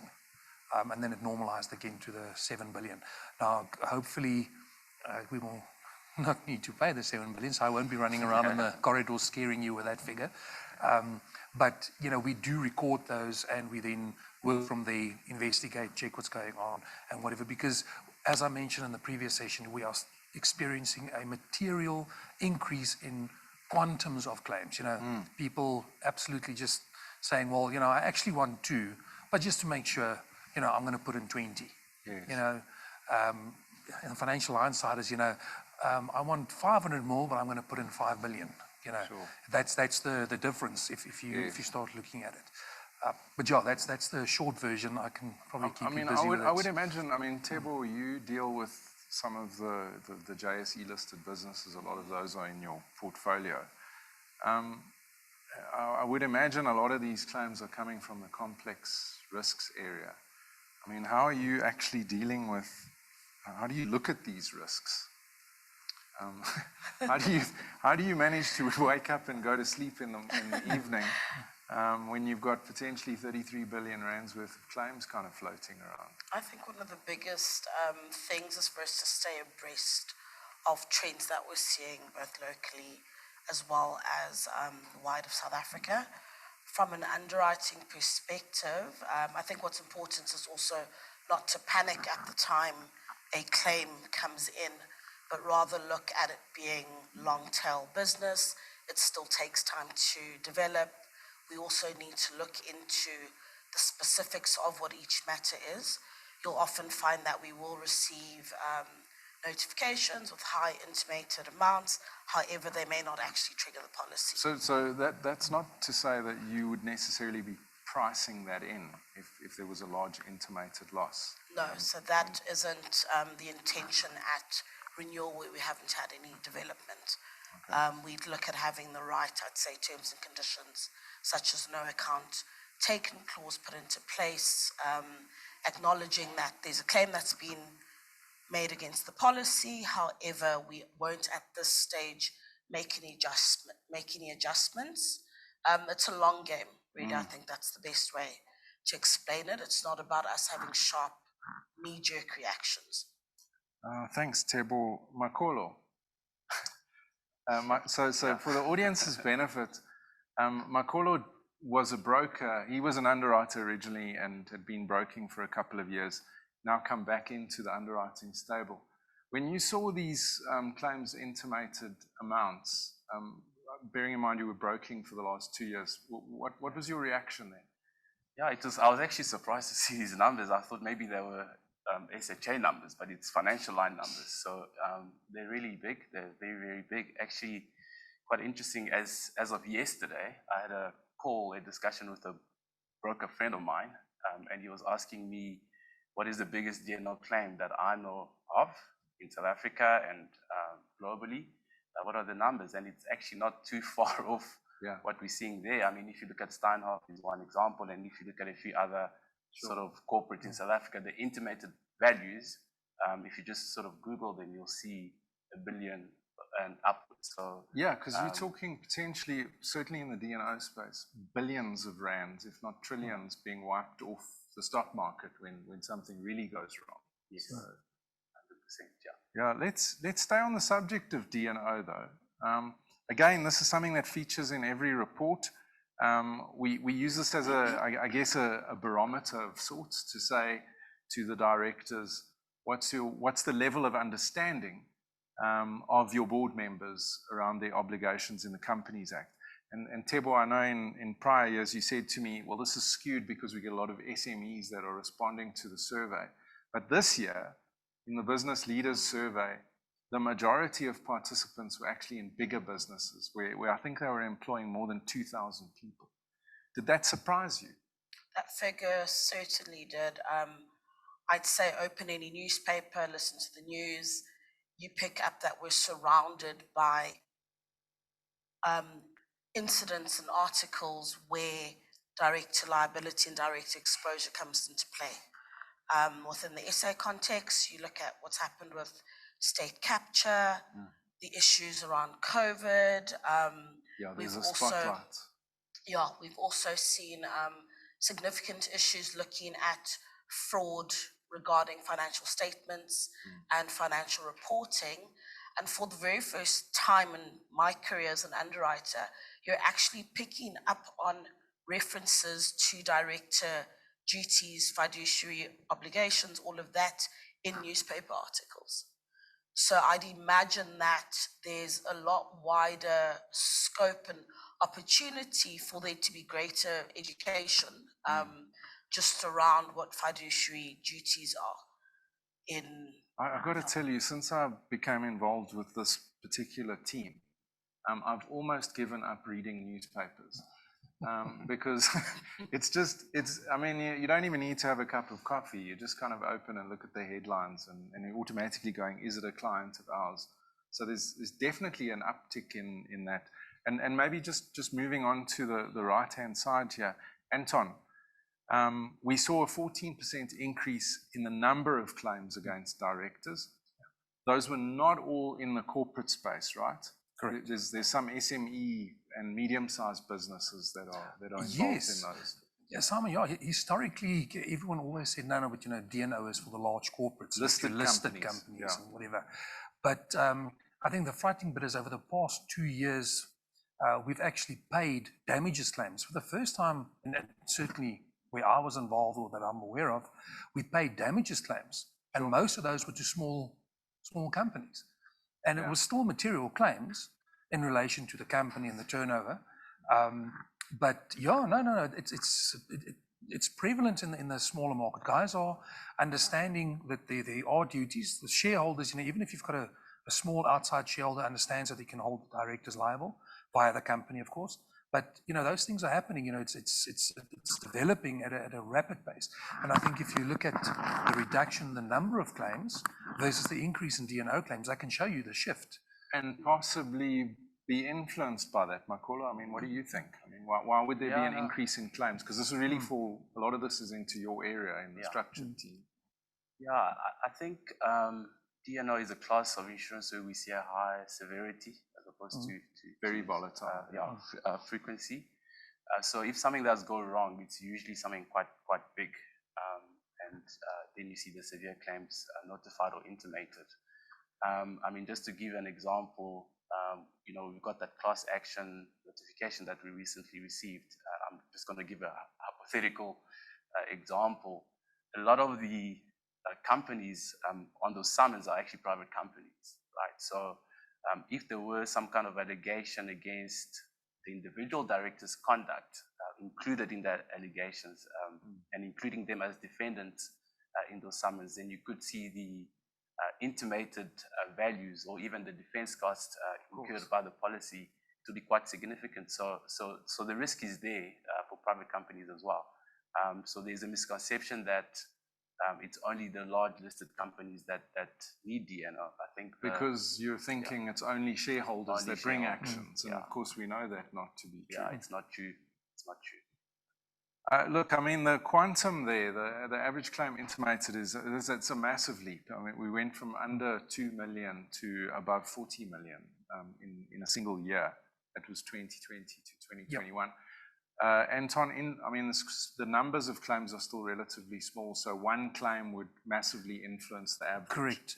If you look at the previous slide with the intimated claims, this is the result of some of the reserves going in, and some of the matters where we've now investigated, we see where we're going and what it, so they are starting to mature. So this is basically, I think you can say, what happened 3-4 years ago has led to this, because it's obviously not just because of one claim.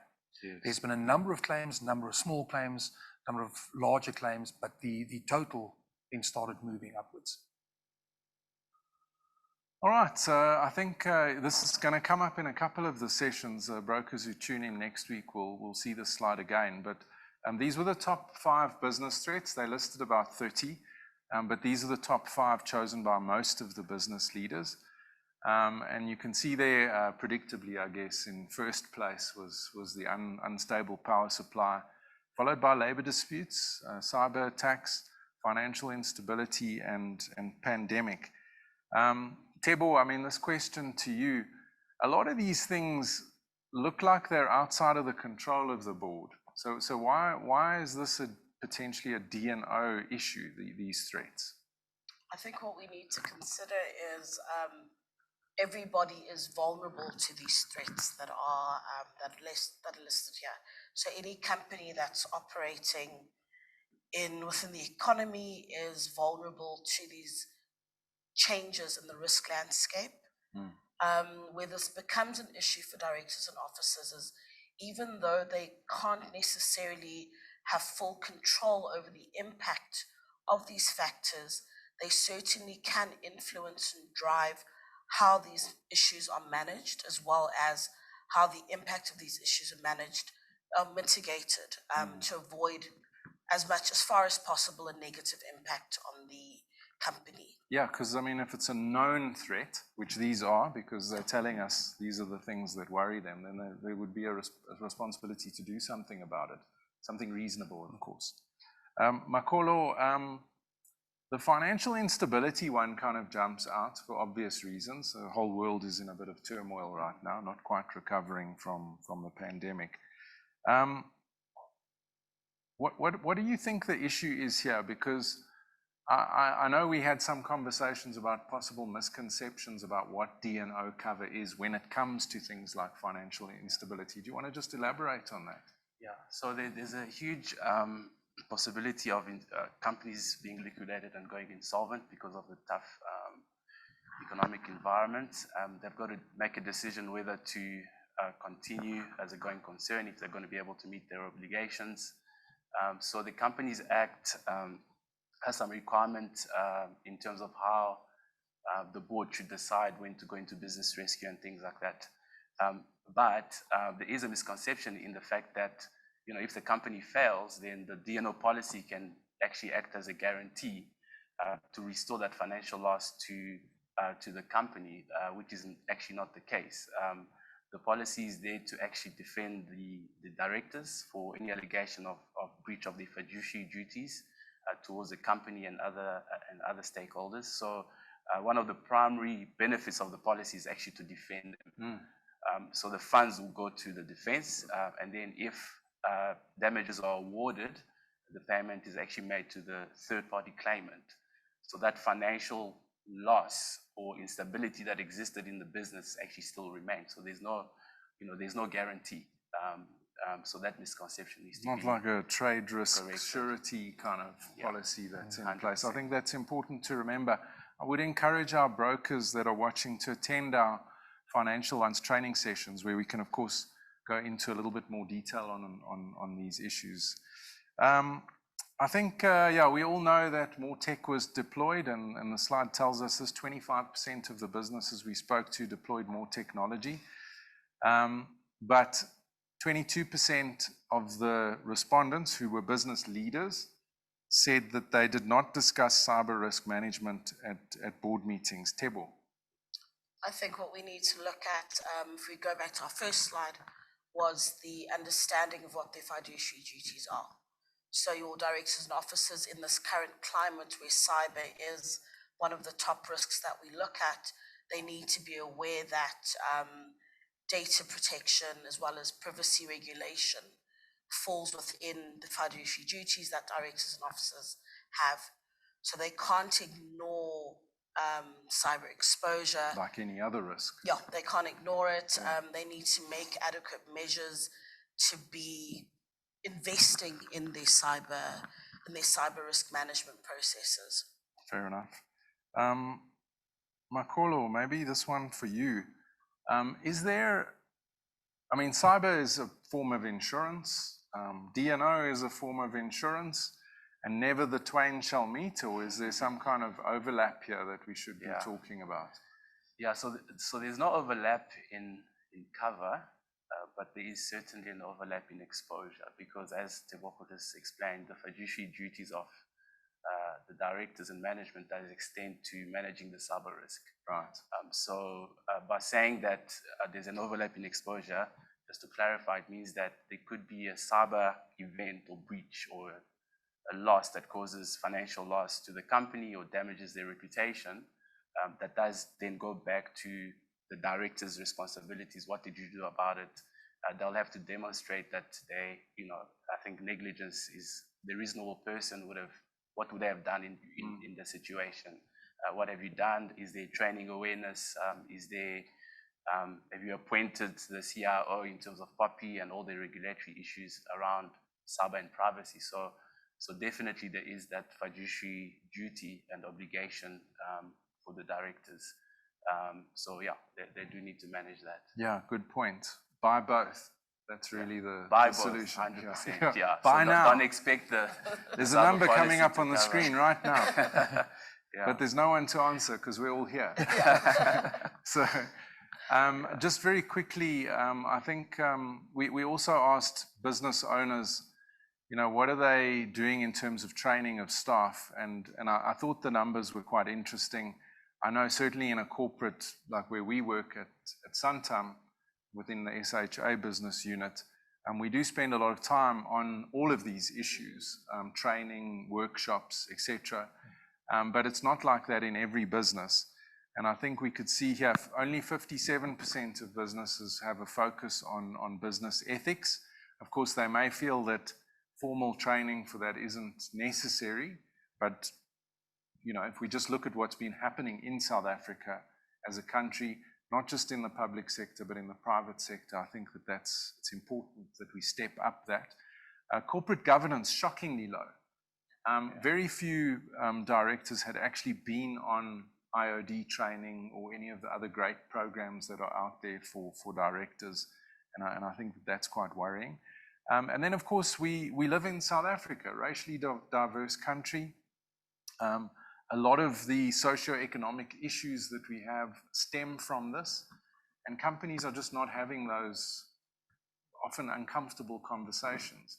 At our session on the 25th, I would encourage the audience to sign up for that. We've got Ian Furr joining us, who's actually going to be talking through cultureneering and what it means in a racially diverse country like South Africa. I think very useful. I'm not going to interrogate any of you on this right now. Jumping into the crime, Makolo, you've certainly been spending more time looking at this in our team because we'd practically withdrawn from this. And the Association of Certified Fraud Examiners Occupational Fraud Report in 2022 has reference here. They told us in the report that South Africa was the highest ranked country in terms of fraud prevalence compared to all the other African countries that they had assessed. But also interestingly said that if you look at the situation in the USA had just 3 times more than the caseload that we had, even though the population is significantly bigger than South Africa. So we were kind of experiencing the same levels of fraud in a much bigger economy like they have in the US, relatively speaking. And then really looking at where these frauds are occurring. Do you want to just talk to that right-hand side of the slide, Makolo? So this was a report that looked at over 2,000 cases of fraud globally, and they had a few findings there, and the numbers there on the right is some of the findings that came out of that. What surprised me there, it's not a surprise and a bit of a concern from a crime underwriting perspective, is that 40% of the cases involved managers committing the fraud, and managers are actually supposed to be layers within the organization that actually block and try to stop the fraud from happening. But we are starting to see, I've been doing this for a number of years now. When we started out, maybe 10 years ago, we never used to see a lot of managers fraud. But in recent years, it's increasing, and that's where you see the more severe losses as well, which is a major concern. And obviously, owners and executives, some of them are involved as well, but we do know that in terms of our crime policy, they're not really covered, the owners and executives, unless acting in a capacity as what? As an employee. Yeah.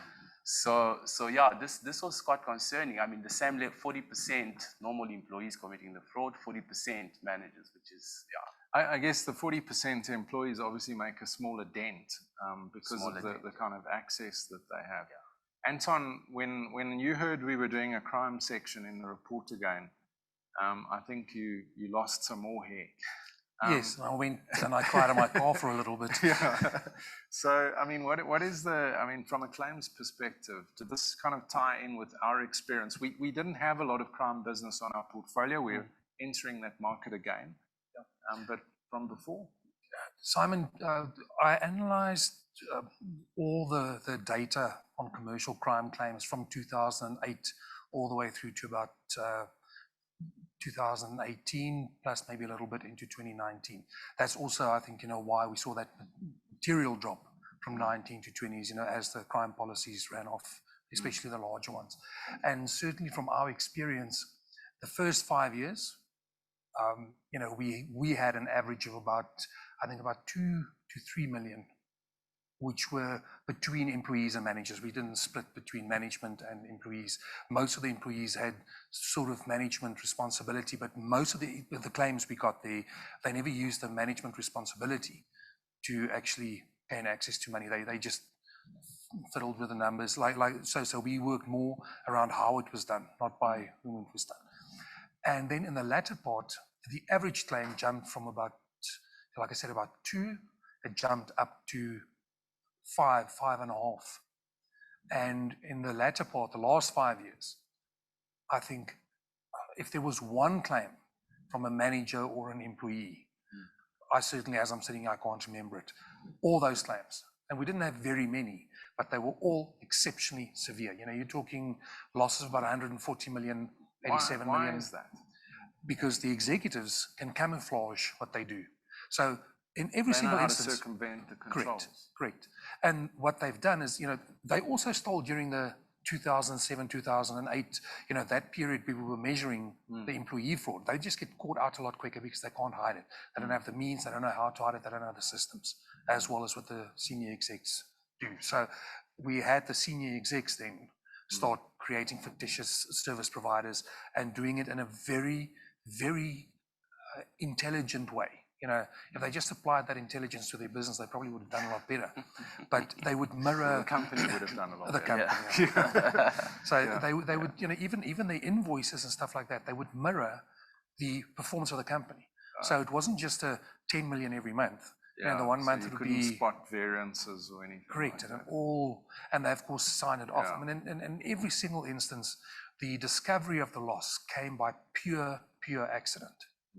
You know, a secretary walking in when he's at the doctor, seeing the invoices and taking it to the FD to sign off, and the FD realizes this doesn't fit here. So yeah, it certainly ties in with ours, except ours was maybe a lot worse on the top end. Look, obviously the owners aren't covered, but the executive management, that side of it is definitely far worse for us. Yeah, scary stuff, particularly when 15% of our respondents across all the surveys said that they had fallen victim to employee fraud in the past year. And perhaps more disturbing, but maybe not entirely surprising, was the 53% that said they didn't have any budget allocated to employee fraud prevention. And we know that there are lots of tools available, and in fact, we're deploying some of them now. So if I can just jump onto this, Makolo, I mean, this again is kind of falling into your purview. Do you want to just kind of talk us through this? This is some of the stuff we're doing to try and not have the experience that Anton was talking about earlier. Yeah, I think from our experience, what we've learned with the claims and underwriting in the past, 10 years or so, we had to change our approach.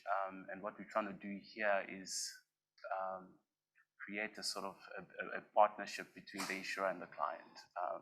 What we saw in the past was that, I mean, we saw the number there, 53% not investing enough in risk management detection and things like that. The clients were relying more on the insurance instead of actually also, you know, putting some control measures in place. They relied more on the risk transfer aspect. What we want to do here is to combine the two.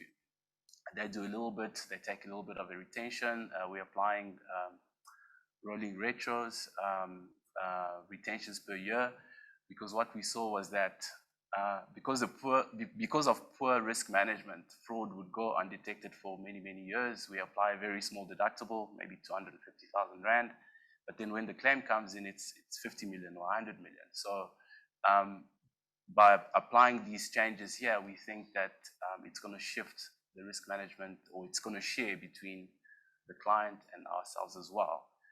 And the Frisk tool is something new that we've started using now, which helps us with risk assessments.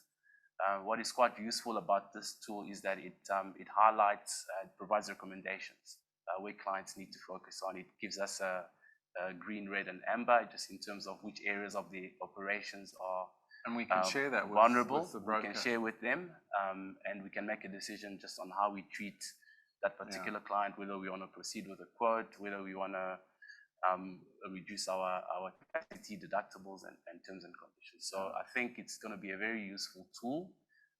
Like I said, we have to change the approach that we had before, moving from just risk, not just risk transfer, but the whole risk management partnership with the client. I'm reminded of that cartoon that we showed when Gareth was talking, the boat with everyone in it being in the same boat. And I think that's a good illustration of that. I mean, we do see the need, the demand is there for the product, the risk is there for our clients, and we've got to find a solution to partner together. And No, great. Well, good luck with that project.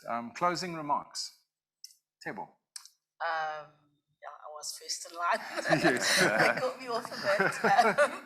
I think what we certainly, just from an underwriting perspective in the D&O space, is just looking at the impact of client awareness, director awareness. Issues such as ESG are currently at the forefront. We're seeing much more concerted efforts in actively managing exposures, and just to see in the future what that looks like from a risk perspective and claims experience. Great, thank you. Makolo. For me, I think I'm quite excited about the crime aspect. We're doing things differently there. We're using technology, we're using AI. So I look forward to engaging more with the brokers and getting feedback from their clients as well on how it's going. I don't believe anyone ever in the history of anything has ever said, I'm quite excited about the crime aspect. But your point is taken. It's an initiative Thank you so much. Ask me again next year and I'll see how excited I will be. Excellent. Anton, on this line of business, just briefly? Simon, just a little bit wider than the D&O and the crime side. I think, we looked at the total intimated claims and stuff like that. I can tell you that so far this year, we have taken a bit of a beating for certain financial institutions within Africa specifically. So that is something that everyone just needs to keep in mind. There is quite a bit of risk out there. And as you can see, looking at the number of claims and then looking at the values and looking at the end of the day, what was paid, this is a really volatile, dangerous line. And I love it. You wouldn't have a job without it. All right, well, thank you guys. Tebo, Makolo, Anton, I think you're staying on for the next session. So that's financial lines, and right now we're going to move into the SME digital portfolio, and I'll be joined by Alicia. Thank you. Thanks, Simon. Thank you.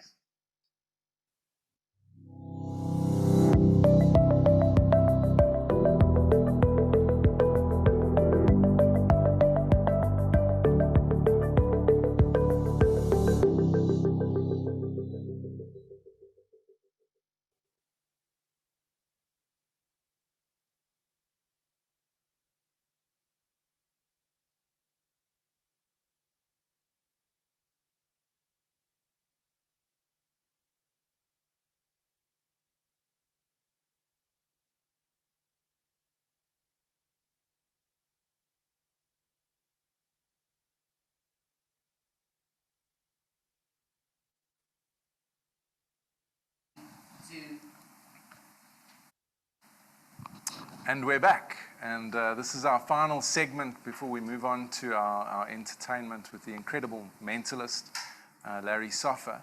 I only wish you'd been able to see the transition that took place, because getting on and off of these stools is no mean feat, especially in heels. Not at all, Simon, not at all. So almost a liability claim happening right here in the Santam office. But yes, I'm joined by Alicia Naransamy. She's our underwriting head in our SME, also known as digital area of the business. Welcome. Thank you, Alicia. Simon. And of course, Anton is still here because we have claims in all of these areas. What we are going to be touching on in Alicia's portfolio, she does PI, liability, and even a little bit of cyber in this area. So we will be unpacking some of those issues. So please don't go away. There is a broad focus in this particular segment. Can we move on to the first slide? There we go. Alicia, this doesn't come from the survey. No. But I thought it would be a good idea just to set the context for our viewers. This is the makeup of SHA's SME portfolio. So it all goes through our digital platform, Correct. right? And yeah, 5,300 policies. Well done. Thank you to the team. Yeah, but it is evident there that a large portion of that is PI followed by the Yes. general liability. Absolutely. Do you want to just kind of give us a little bit of background here? Yes, I would love to. So when we sort of launched our digital initiative, we had three concerns in mind, Simon. So we had to look at the SME market, right? And it's often said that SMEs are the lifeblood of the South African economy. Backbone. Definitely. And like South Africans, I'm sure we both agree that we operate in a rich diversity of culture and uniqueness. So SMEs are unique in that factor as well, right? One would agree. In that, you can't just give a standard public liability offering to an SME. You need to create a bespoke offering for them, one that sort of speaks to their wide range of exposures. Now, in the public liability offering, that's really what we did. So you can bolt on your directors and officers. Like 28 covers. There's 28 extensions, exactly. It's amazing. So we had to create that uniqueness of product, but then we had two other concerns as well. One that spoke to how brokers effectively sell this cover. As you guys know, that SMEs tender. And in that light, you can't take 3 to 5 days to go out to a client. It needs to be quick, absolutely. So our platform allows for a quote to go out between 3 to 5 minutes, as opposed to 3 to 5 days. And then lastly, one that plagued most of the underwriters at our office, the questions that plagued them was, what do I give my client in the construction industry? And if it's plaguing our underwriters, I'm sure clients and brokers themselves are often asking themselves that question. So the pocket underwriter itself actually has a functionality built in with a knowledge-based tool where one can go and actually unpack and say, I have a client in the construction industry. What exposures am I facing? And what cover do I actually give this client? So it's not just about quoting and Not at policy all. issuing. Not at so all. it's actually, let's say, mitigating a PI risk for the broker Absolutely. as well. One would go as far as saying that. Yeah. Absolutely. You're doing a hard sell here. So It's there's not no a- survey, actually. We're just selling stuff. 5,300 policies to date, Simon. I really don't think it's a hard sell. I No. think we're doing a justice for Yeah. the SME environment. Yeah, well done to you and Thank your you. team. Let's have a look at what it means from a claims perspective. I just want to point out, we don't have the same level of data that we have in the other areas because this portfolio is still very new. I know you don't like it when I use the word immature. I don't. But it's still developing and it is long tail business. But in terms of claims frequency, these are the businesses that are presenting us with claims at the moment primarily. There are others, but most of the claims activity comes from here. We've got a session next week with Malcolm on the big PI, if you want to call it that. This is the baby PI. Anton, maybe you can just kind of chat about this. Engineers and architects, surprising in the SME space? Not at all. I think, PI, the duties and responsibilities are the same. Might have a little, one-man show doing his own thing. It doesn't mean that the risks actually change at all. Maybe there are certain other permutations that's obviously different, but insofar as the claim volumes are concerned, it's not surprising at all. We're seeing exactly this on the PI side on the larger customers, So, and it's difficult because the engineer is always right in the middle of all of this. If something goes wrong, if a design is done today and everything constructed tomorrow, if it falls apart in 3 days or 3 years, whatever, because of a design flaw, that's it. It just is what it is, because that is exactly what causes most of these failures is a design flaw. On the architect side, it also has over the last couple of years evolved into them taking on more work, and I think we chatted about that in one of the previous sessions. More work as in, like, not their normal design work yes, they do. Correct. So additional type of duties. I know when I started in PI, architects earned 6% of the project value, and you knew that, so you could rate it and everything done, and they only designed. Now they're managing not the the whole case. project. Now they, end-to-end stuff. and they contract to be the principal agent, and they become like a project manager that has to pull all the strings together. Yes. And sadly, during that process, what we have seen, and I think it ties in with some of the liability matters on building contractors, some of these smaller contracts, one of the risks here is that some of the smaller contractors might not be around. And then the finger gets pointed straight back at the architect if the contractor messed it up in some other way. And, you know, it's just one of those difficult things. You know, you're the last man standing. Yes. And, you know, obviously sometimes we can defend it. Other times, you know, we end up paying. But, you know, it still costs money to even defend someone. Yeah, you got quite a bit of frequency in some of the claims. I do. On the liability side. I mean, what's the story with landscapers? I mean, it seems like a relatively green fields kind of One would think so, right? industry. So due to the nature of landscapers, we saw a dad joke. Apologize. with the nature of landscapers, Simon, we saw a lot of increase in quantum claims attributed to windscreen claims. Which hiked the volumes there as well. I'm not sure. Kind of cutting grass on the side of the road and next the windscreen, yeah. And sadly, that's the nature of risks for SMEs, though. That's what they want the insurance for. But the sad part is that rock always gets the most expensive windshield or the biggest glass door. The imported windshield from Germany or something like that. I suppose the one they can't source anymore. So I suppose those are the ones that we see, you know, and the others get sorted out quickly. But Alicia, you told me about a different challenge that you were having with the contractors, the building contractors, in terms of, and I think you mentioned it when you started talking, businesses are tendering for projects. I mean, what's the story there? I mean, building contractors maintaining their cover, cancelling it the next day? Simon, cancelling the next day. It is unfortunate, and like I alluded to earlier, they are tendering for these contracts. So what we also see is that they increase the limit and then, you know, forget about or take it out for like a few months and then decrease it because they want to drop their premium as well. Or they don't get the tender, they cancel the next day. But what they're failing to understand is that they are doing work for a host of other companies. Not going away, not at all. And that's a concern. And I'll talk to the cancellations as well at depth in a few other slides. But we are seeing a lot of cancellations in the SME space. Yeah. All right, let's chat about that then. This was quite worrying. I mean, I've got kids at university, and you don't want to be thinking about the fact that you might not be getting the best quality education. 66% of the professionals in the SME space said that they'd noted a drop in the standard of graduates.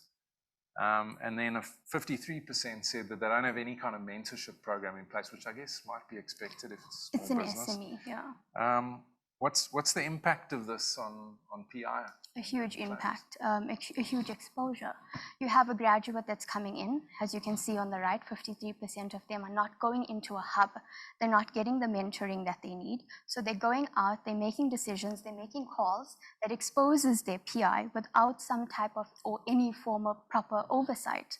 And that's a concern. And like you've mentioned, yes, it's an SME, so they don't have that funds like a large corporate would. There's no depth in the team. There isn't, Yeah, that is worrying. Okay, let's move on. Anton, I mean, this talks to your point you raised earlier about the architects. This year, 15% of the PI SMEs said that they took on work outside of their core functions. And I guess a lot of that's to do with surviving. Take what comes your way. And then 37% of professionals said that they don't actually have contracts with their clients. So it's done kind of on a handshake. Anton, let me start with you. How significant is that when it comes to claiming? Yeah, well, you can't show a handshake to a judge. And needless to say, once something's gone sour, everything disappears, and there's no way that you can prove exactly what was agreed, what wasn't agreed. And I think especially in this sector, it's very difficult because you get appointed to do a specific thing, and then once you go to trial, and once there's a summons and there's attorneys, and then there's the "but you didn't" type of argument. Should you have added this? Should you have added that? So someone just says, well, just quickly build me a little carport. Okay. And then at the end of the day, it's, well, shouldn't you have put something in for the water? Shouldn't you have done this? That's the concern. There's no contract certainty. Scope creep with no record of it. Exactly. Correct.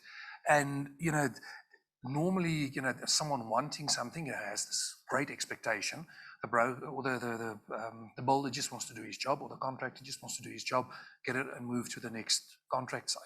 And then the client's unhappy. And it starts with small things. And I think that's what the problem is. If you don't have a contract, the small things can trigger, a little bit of a scuffle. And at the end of the day, now you're fighting a fight that, is dictated by what is best practice. Where you are asked to do this. You did exactly that. But now best practice says, well, you should have put drainage around it, you should have done that, but I never quoted for that, and that's the real reality of it. Is if someone says to you, just quickly, then you say, let's just quickly write it down. Let's just quickly draft a contract. Yeah, and Simon, I mean, you've got their 15% took work that fell outside their core profession. We only see this at renewal. We don't see this change midterm. If we even get to see it then. If ever, yeah. We don't see this change midterm, and that's an exposure for the SME. Look, I think just generally, and this is something for our brokers to think about. Often the premiums are quite low on these SME portfolios, certainly coming out of the pocket underwriter system. They've been set for that market. Yeah. They're affordable. Affordable, yes. I didn't want to use the word cheap. So you've got affordable premiums, but what you don't want to happen is as a broker or an intermediary to almost make the amount of time that you spend explaining the cover to the client to be in line with the premium. Yeah. It should be in line with your professional exposure and nothing to do with the premium. So if it means having an hour-long conversation about PI risk, that actually needs to happen. Otherwise, we're another PI claim to deal with. You might hate me for this, but use the platform. I won't hate you for that. And please use the platform to our brokers. All right. I think this is what you were talking about earlier, Alicia, when I jumped the gun on you, as I tend to do in these presentations. 71% of the respondents, this was actually across the liability and PI spectrum, said that they actually understood what long tail business was all about, and that it did influence their choice of insurer. You heard Gareth talking earlier, we've got 37 years of experience. Longevity is key when it comes to long tail business. Clients, they weren't all clients, so it was randomly selected, said that they understood that. But then in the same breath, 28% are saying they don't really have a clear understanding as to when they should be reporting a claim. Talk to this, Alicia. Thanks. Yes. So 71% understand, but are they putting it into practice, Simon? Because what we see is that they cancel the policy. And we assume, okay, fine, you're completely migrating to another insurer, you have some type of cover. They're not. They're coming back to us 3 months later, having lost that cover, having lost that retroactive date, which is key, especially in the PI sector. And then they're like, can we incept? Can we reinstate the cover? So understanding it, yes, it's promising, but what we're seeing in practicality is that it's not emanating through. I guess you don't know what you don't know. Ignorance is bliss sometimes. And this obviously has an impact on those tender quotes, because that'll be happening quite often then, jumping in and out all the time. I think let's just move on here. We don't need to have a deep discussion about these issues. I think we saw some of this in Manisha's segment on the general liability, the corporate stuff. Here, a slightly lower percentage of businesses introducing new products. A third, reevaluating supply chains. Also a reduction in staff happening in the SME sector, as you would expect. And then we also had this other number which told us that a lot of them had reduced the office space or factory space they were renting. What does this mean from an exposure perspective or a risk elevation perspective? Definitely elevates the risk, increases the exposure. If you think about it, the 39%, I think that emanates predominantly from the public liability line. And why I say that is because we did start seeing a lot of, and let's be honest, like I commend the SMEs for their agility, especially in the lockdown period, to sort of, reinvent themselves and produce something new. But that increases the exposure as well. One, if they haven't told the insurer about it, and Manisha did touch on it earlier as well, are you qualified? We did see a lot of manufacturing agents switch from what they were doing to selling masks and hand sanitizers, aptly so. And then the 33% that reevaluated supply chain costs. Reevaluating the supply chain in itself is, notable, but what are you doing in terms of cutting costs? Are you cutting out a key part of that, production line that's pertinent to the entire product? And that's a concern. Concrete with no sand. For me, though, the 28% is concerning because you look at it and you're like, oh, it's 28% reduced their staff numbers, right? But 28% of an SME who has a staff complement of 50 people, that's 14 people down, Simon. It's not like others can just pick up the slack. Not at all. And then how do they go about reducing that staff count? Is an EPL exposure there as well? Yeah. So absolutely. one needs and to EPL is consider. included in your Absolutely, liability yes, and it is. PI. Thanks for the products. upsell. Yeah, pleasure. Always be closing. Yeah, just from my side, I think the concern with that as well is that you've got reduced staff numbers, plus you have quite a large percentage that don't have mentorship programs and training, and so you can't even say in a year's time we're going to be storm building up here. Correct, Yeah, correct. potentially. That's exactly the one thing that jumped out at me was if you put those two together, all of a sudden you were faced with a situation with something's going to explode and something's going to go at some other stage. Yeah. So it's very important. And I think the point here also, I'm just checking, I don't have a slide for it, but we also realized there wasn't a lot of contract certainty in this sector. We spoke about the professionals not having contracts, but in the general liability space also, not getting proper contracts drafted. These guys are often not negotiating with whoever they're doing business with from a position of strength. It's an SME dealing with a big retailer or a bank or something like that, and they will not hesitate to litigate against these SMEs if things go wrong. So I think it's also an important point. And they're desperate for the deals. Yeah, you would, and in particularly coming out of the last 2 years, which have been very challenging for businesses. But I think just in addition to that, Simon, what you will also find is, they're also not in a position of strength in their supply chain. Correct. Yeah. So they're dependent on certain suppliers. So the supplier will contract out a liability. And just dictate and terms. They are facing that in terms of the CPA at the forefront. Yeah. And that could potentially pose problems for them if we pick up the claim and they've destroyed our rights of recourse. Yeah. But they should be having that conversation with their broker and with us. Correct. So that at least everybody's going in with their eyes open. Yeah, because if you're aware of it, you can underwrite the risk and you can proceed with it.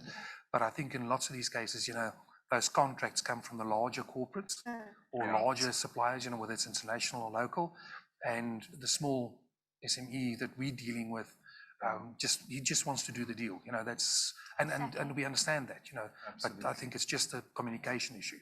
Let us know, because the last thing I want to do is try and say we're not paying this because of that. We really try and monitor, rejections, and we try and make sure that we do absolutely the right thing. So, absolutely. And it helps if it's been disclosed and underwritten, and then you can just do what we need to do. Yeah, that's true. All right, so just wrapping up in the digital environment, you've just launched this new product, Alicia, doing for SMEs, cyber. So 30% of the SMEs we spoke to had already had a cyber attack. Not all of them had insurance, unfortunately. 25% said they fell victim to phishing scams. Those are like fraudulent fund transfer schemes, particularly in the PI environment, attorneys, conveyancers, estate agents, that sort of thing. And then 64%, this to me just blew my mind. And we're going to be delving into cyber in a lot more detail at next week's session. Yes. But 64% of SMEs, even though they know that there have been attacks against SMEs, saying it won't happen to them. I mean, It's shocking. It's absolutely shocking. But we have work to do then as an industry. Absolutely. It's a great picture that you have up there. Hey, did you put that in deliberately? Because on one side, you're like, the attack is there. Yeah. The phishing scams are there. But yet, I still don't think it'll happen to me. Yeah, it's happening to everyone else. But not to me. Not to me. Because I'm... It's like that boat yes. cartoon coming back to Gareth's That's so thing. true. Yeah. Absolutely. And it's because they think they're small. They're too small. What would a hacker want with them?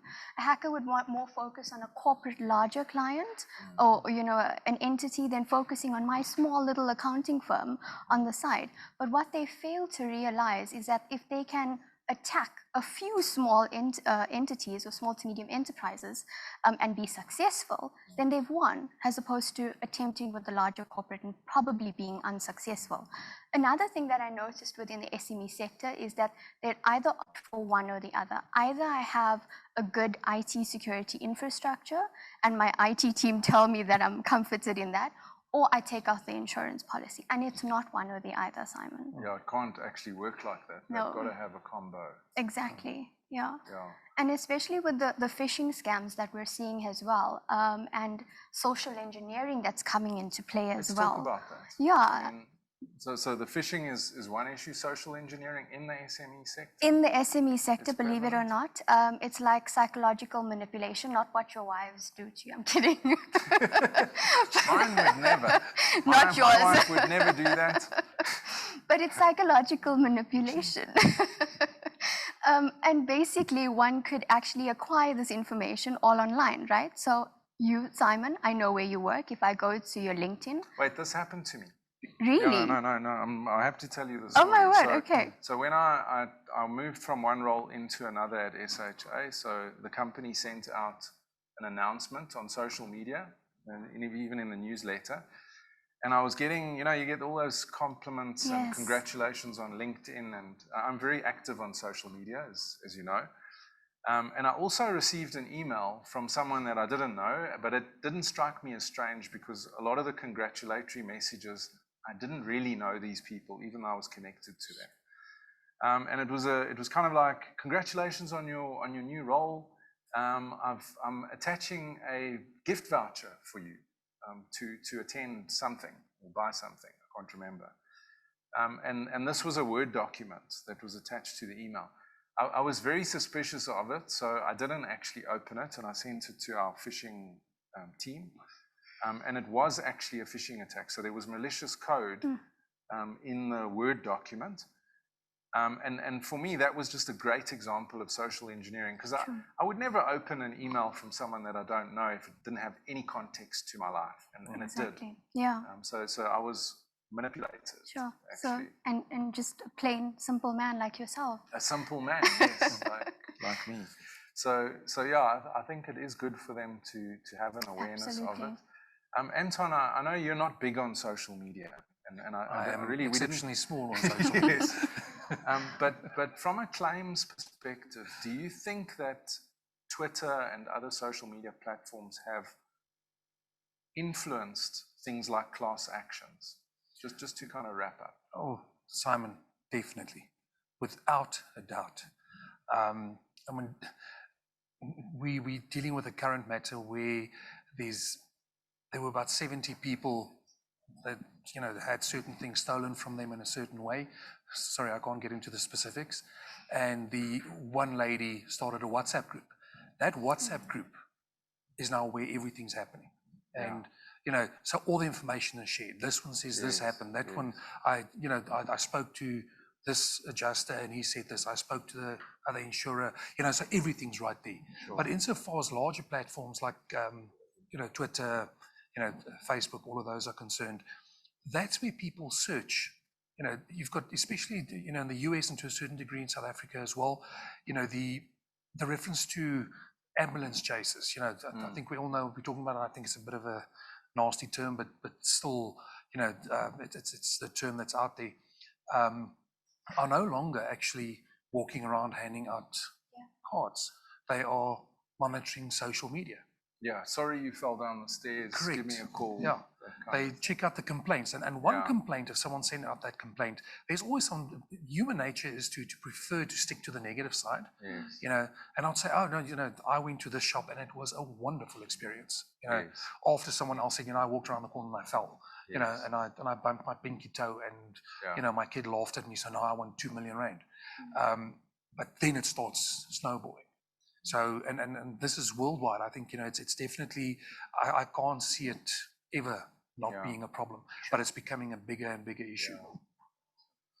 Great. Well, thank you both, and Anton, especially you, for spending the last couple of hours on the virtual stage with me. Of course, Alicia, thank you.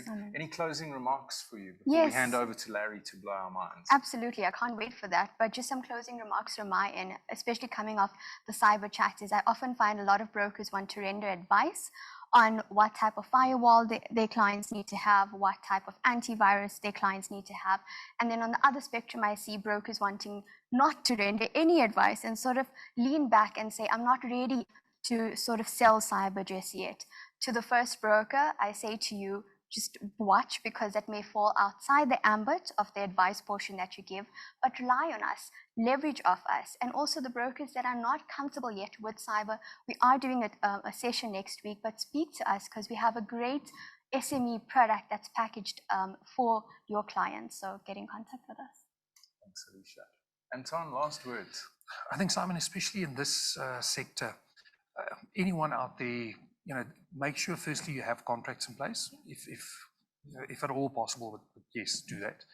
And I think secondly, you know, the notification issue that we touched on earlier is, it's a bit of a problem in this area, because lots of the guys, 30% says they didn't know when to notify. The concern is, if you don't notify on time, we get prejudiced. Lots of the guys think, oh, you know what, I've known this guy for 10 years, I'll just quickly sort it out. You know, there's not going to be a problem. Rather let us know, and then chatting to us, we decide how we're going to deal with it. If that first opportunity works and you can get rid of it, then great. But if you don't want to bring it to us a couple of months later, and everyone's not happy, summonses have landed, attorneys are involved, and no one's interested in talking. You don't want that. Get us involved from day one. It's our job to hold your hand through that process and to manage your risk. Not reputational risk, but your legal liability risk. And hopefully, if we get in soon enough, the one will be sorted out because of the other. Thank you, Anton. And once again, thank you both. I want to thank our audience for sticking with us. We've eaten into Larry's time, so please don't leave before his performance ends. As you know, it kind of snowballs into a crescendo. So I'm going to hand back to Noni now, and I'm going to clear my mind to prepare it to be blown, so to speak. That come out right.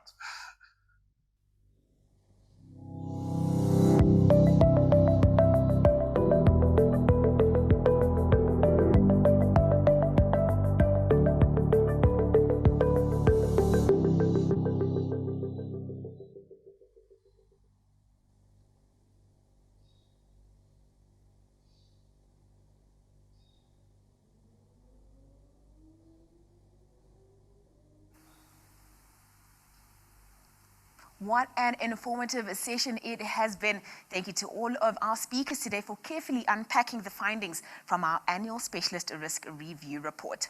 All right, we're now going to cross over to the last segment of the session. As Simon said, please do stick around. It will be worth your while. We'll now be enthralled with a virtual Mentalism experience by none other than you.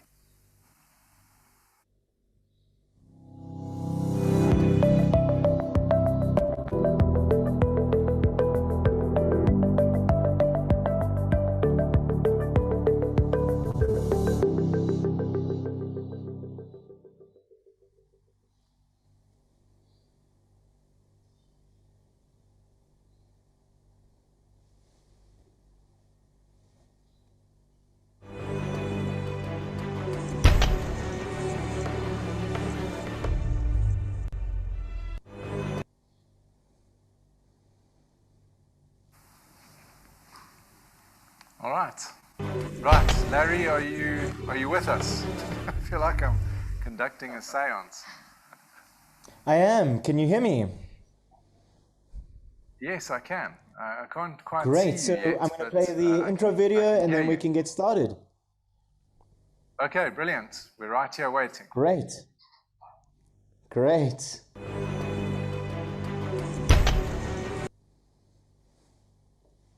Sorry, Larry, could you just stop and start your video? It isn't coming through.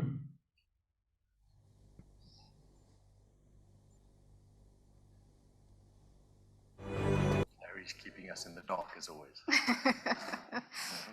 That's his little load shedding trick. All right.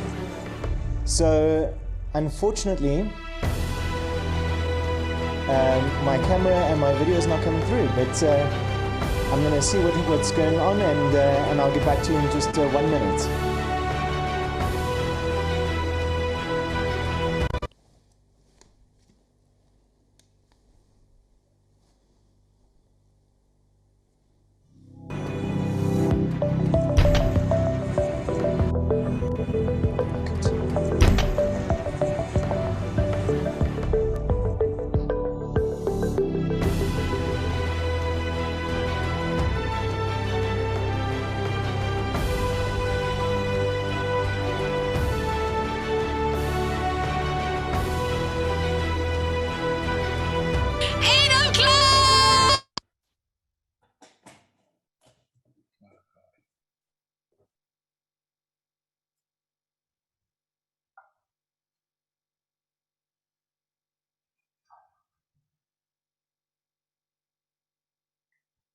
I've got jokes.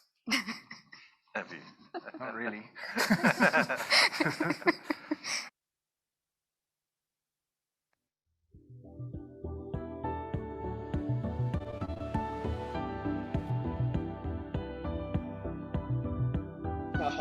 Yo, that's crazy. All right, we're up. I don't know what happened there.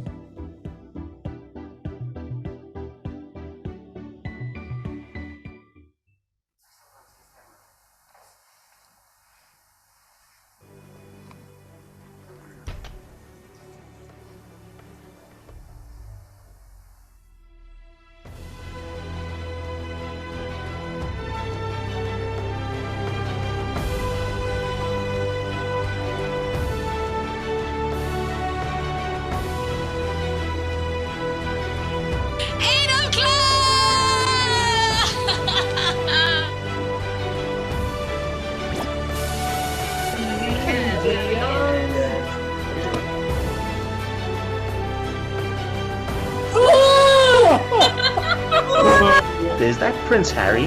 Oh my word! This will be unbelievable. So you ready for this? Yeah. Big Bang. You see Oh my god! Stop, that was an F.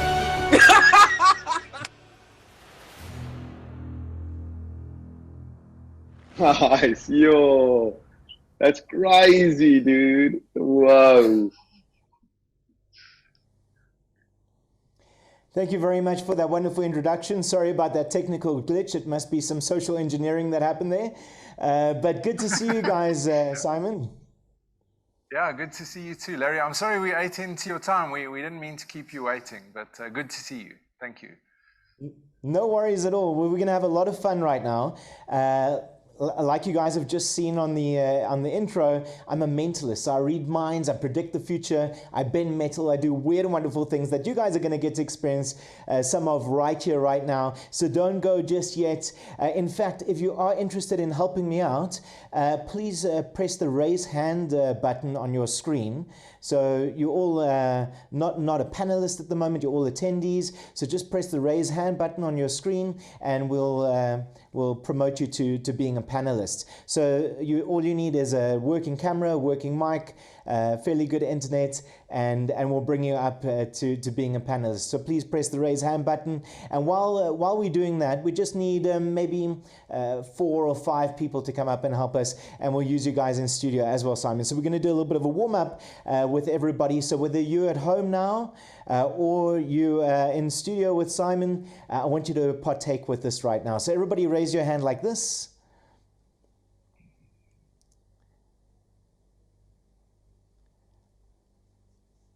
Great. And everybody take your index finger and your thumb and place it together like this.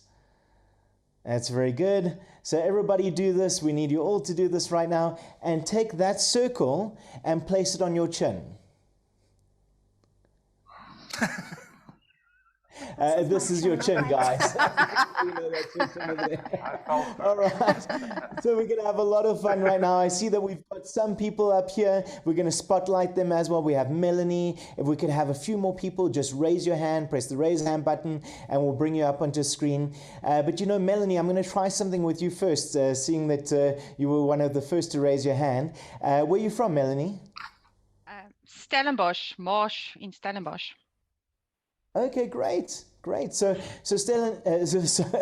Melanie from Stellenbosch, I just wanted to let you know that we all think that we won't be easily influenced, like Simon and Alicia were just saying, by scam artists and hackers, and that there's no way that it will happen to us, right? I'm not sure if you were one of those people, but I'd like to let you know how we can easily be influenced and how we can play into somebody else's hands. So let's have a little bit of fun with this, Melanie.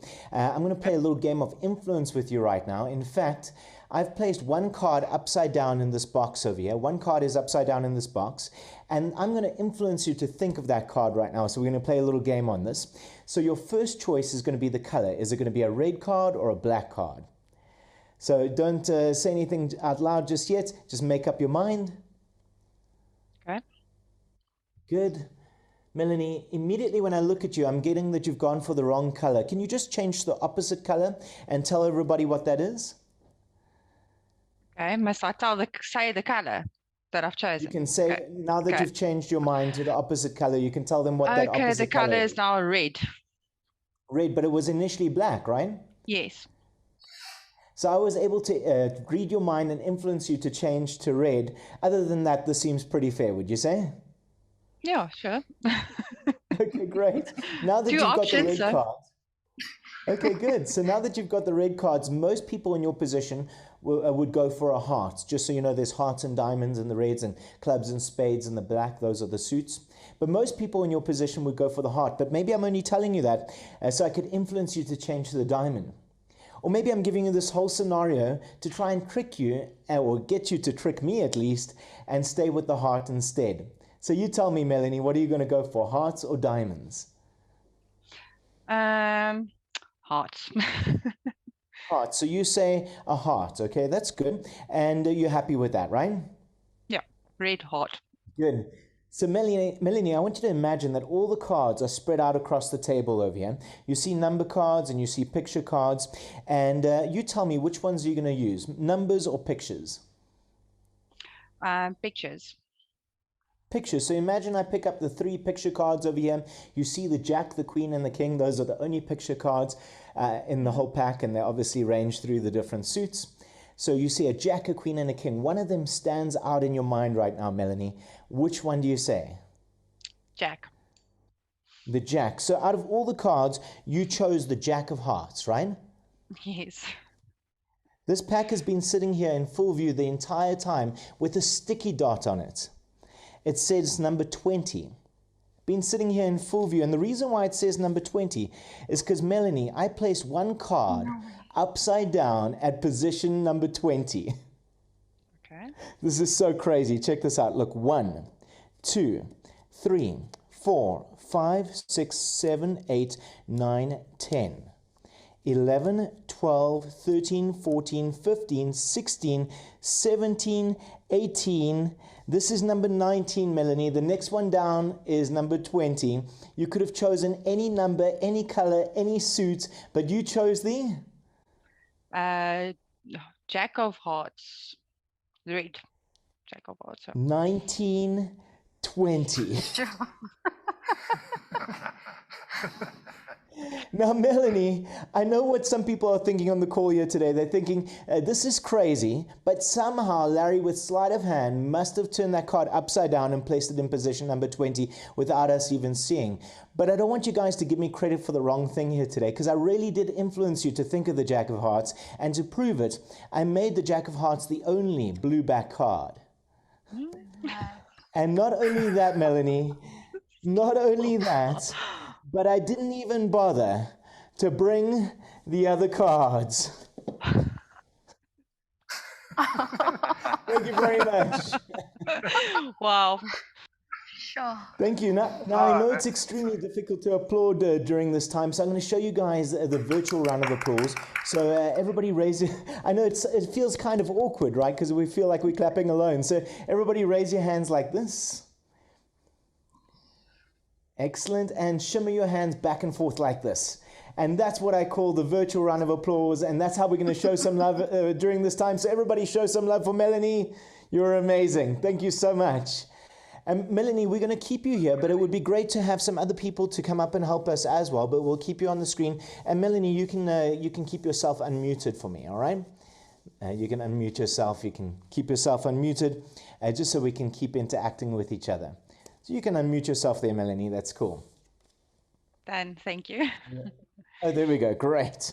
All right. So let's get some other people to raise their hands and come up and help me as well. So everybody that's in the attendees, if you want to come up and help, I won't make a fool of you in any way at all. Please raise your hand and we'll bring you up to come and help us. All right. So right now we're going to take this a little bit further. Tell me, Gareth, we haven't. I see nobody else is wanting to come up and help just yet. Don't worry. I won't tell your deepest, darkest secrets. Okay. So if you want to come up and help us, raise your hands and we'll press the raise hand button. We'll bring you up and we'll make you a panelist. Gareth, we haven't seen each other for a long time. How are you doing? I'm good, Larry. I'm very well, thanks. And you look well too. Oh, thank you. Are you well? Thanks. Yeah, I am. I'm doing very, very good. Thank you. Now, you know, you've just heard Alicia and Simon chatting about phishing attacks. And I know everybody on the call knows exactly what phishing is. But did you know that mentalists have been phishing for centuries without going anywhere near a computer or a fishing rod? Anyway, you see, for me to do what I do, I must develop my intuition and my superpowers, if you will, to be able to pull this all off. So let's try and experiment with this. I'm going to use different techniques to make this happen, and different techniques like body language, intuition, etc. Gareth, do you have like a PIN code to your cell phone? Yes. You do? Okay, cool. And is it a numerical PIN code? Yep. Okay, great. And tell me, is it 4 digits, 5 digits, 6 digits?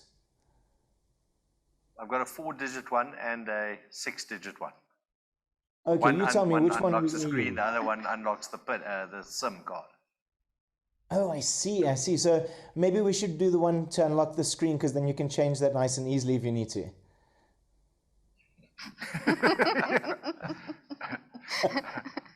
Okay. Would you like to, or would you like to do the one for the SIM card? You tell me. Screen. The screen, yeah. Let's gather. I'm not giving you much of an option, right? The screen or the SIM card. It's like, we're going to definitely get one of these. So the screen one, I think you can actually change a lot easier than the SIM card. I see we had Annalie here. We can leave Annalie on the screen. And Annalie, if you could keep your camera on, and we'll bring you back on, or we could bring Bianca, but we can leave 4 screens on at a time for right now. All right, so Gareth, you got that pin in your mind right now, right? Yeah, I have. Okay, good. I don't use Good. it that So, often Gareth, because it's now, my phone's got face ID recognition, so I'm now It's got going to just Face think ID and what the code face is, recognition. but I think I know what it is. Okay, cool.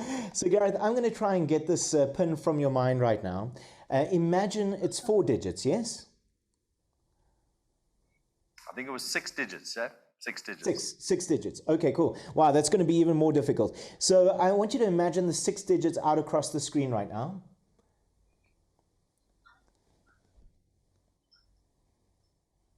Okay, cool. And I'm going to try and get this from you right now. I want you to think of the first digits. And as you're thinking of the first digit, I want you to count from 0 to 9. So count out loud, 0, 1, 2, 3, 4, 5, 6, 7, 8, 9. Do that now and focus on the first digit. You can do it out loud. 0, 1, 2, 3, 4, 5, 6, 7, 8, 9. Okay, good. I think I got that. Focus on the second digit right now. And this time, count softly in your mind, just in your mind, and focus on the second digit. Do that now. Excellent. There, you just passed it, didn't you?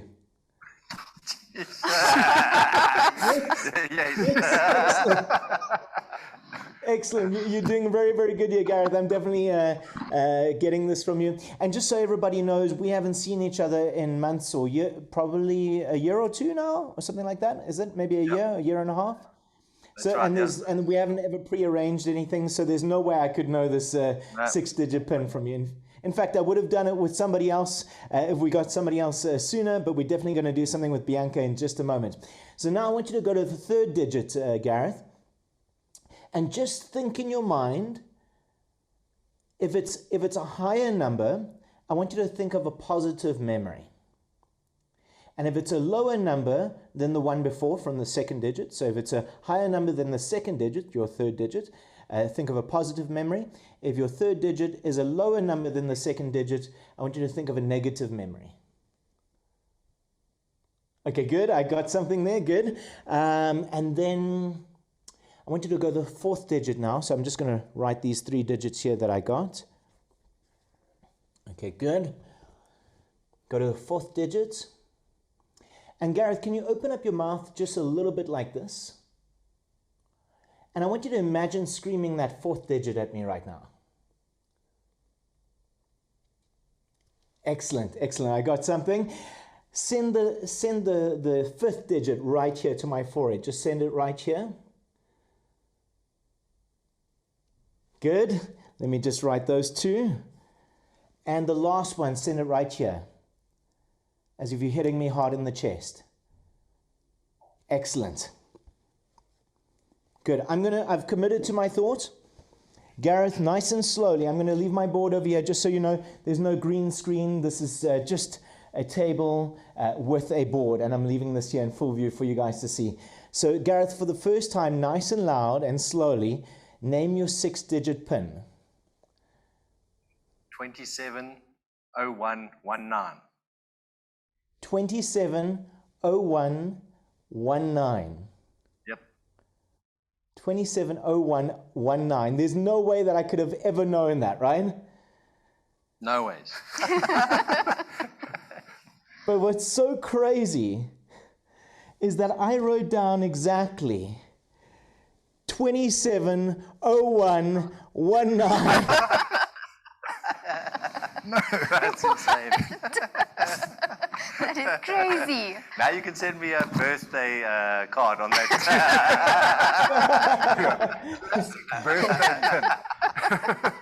Gareth, thank you. Gareth, just thank you, and just some advice.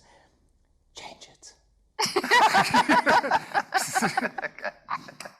Okay, cool. Thank you very much, everybody. Gareth, give him a huge round of applause. You were amazing. Thank you. Well done, Larry. Wow. Oh, thank you. You're so welcome. You're so welcome. So I'm going to keep this here. We'll use it in just a bit. And let's just recap the pen. And I want to try something. Let's try this with Bianca. In fact, Bianca, do you have your cell phone with you? If you could unmute yourself there, Bianca. Okay, great. I hear you there, but your screen Yes, can is you hear me? frozen on my side. I can, yeah. Your screen is frozen on my side. There, it's working a bit better now. I wonder, Bianca, if you don't mind, we're going to change you out just so we can make sure. Oh, it seems to be okay now. It's actually working okay now, so that's cool. So, Bianca, do you have your cell phone with you?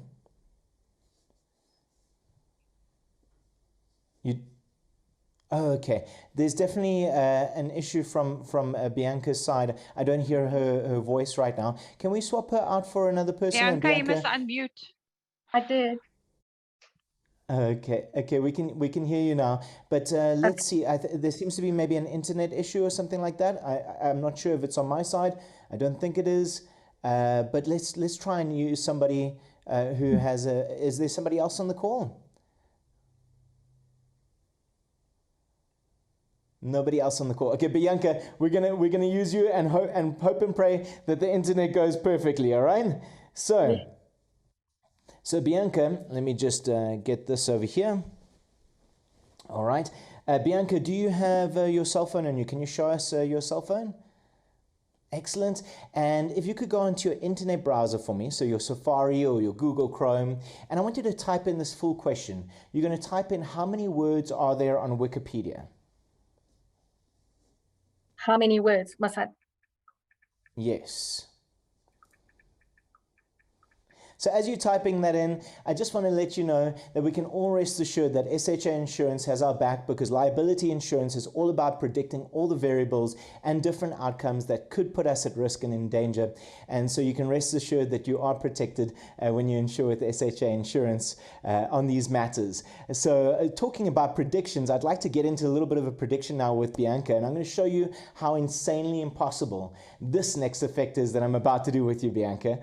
So did you type in how many words are there on Wikipedia? Yeah. And you press search? Yes. Fantastic. And do you see a website there that says Wikipedia article count or wiki count? It should be the first or second website there. Article count, yes. Yeah, you can click into Article that. count. Yes, click into that one. Okay. And then show us what it says on your screen. If you could show us on your screen. Excellent. So you can see it says there are approximately 6.5 million articles in the English Wikipedia. And tell me, Bianca, is that as of today? Yes. Okay, great. And does it say how many words there are per article? Should say just below how many words there are. And I'll take the words and multiply it by the article and give you an approximate number of words on Wikipedia. Yeah. How many words are there? 1,122. 1,122. So 1122 times 6 million, that gives us somewhere probably between 7 and 8 billion words on Wikipedia. Now, Bianca, I'm going to read your mind on one of those 7 to 8 billion words, and that's how insanely impossible this effect is that I'm about to do with you. Let me just get my marker here. Let me just leave this here for you guys. And Bianca, are you able to scroll down and visit Wikipedia? Oh. Yes. Okay, cool. And when you're inside Wikipedia, I want you to go into the little magnifying glass toward the top of your screen, and I want you to type in a friend or a family member's name, any friend or family member's name. Okay. In fact, why don't you delete every single letter rather, and rather type in a celebrity's name instead. That way you know you'll definitely get an article. But think of somebody obscure. It could be somebody from Hollywood or Bollywood or from South Africa, totally up to you, and you type in the full name. So if it was Jennifer, you'd say Jennifer Lopez or Jennifer Aniston or something like that, right? And somebody who there's no way that I could ever know that you would think of. All right, have you done that? Uh-huh.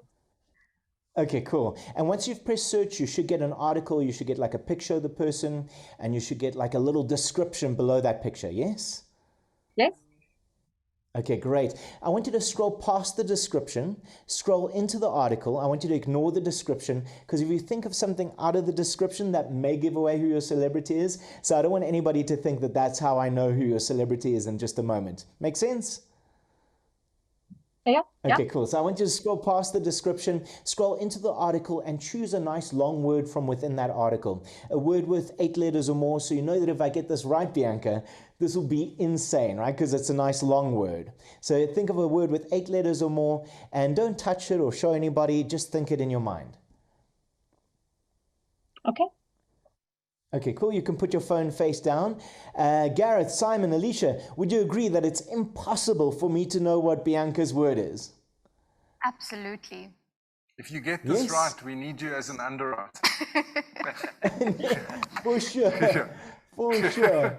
For sure. So we're going to try this, all right? We're going to try this. I'm not sure if it's going to work, but we're going to try, okay? So Bianca, I want you to look at me right now. You didn't touch the word. You didn't show anybody. No. Okay, cool. Okay, cool. You just thought it in your mind, yes? Yeah. So think of the first letter of your word right now, and just in your mind, I want you to repeat that first letter over and over, like R, R. Is it an R? Yeah. Yeah. Yes? Okay, good. You're doing so great. Excellent. From the letter R, I want you to spell out your word letter by letter in your mind, never out loud. Start now. Stop, that was a C that you just looked at. The third letter down. Bianca? Yes, yes, it was a C. It's the third letter down, yes? Letter C, okay, good. I think you like stunned into silence there, right? So from the letter C, and this is like over a video call. I mean, we're kilometers and kilometers apart here. I'm going to try and get your full word here. From the letter C, keep spelling in your mind now. Stop, that was an M for Mary. Yes.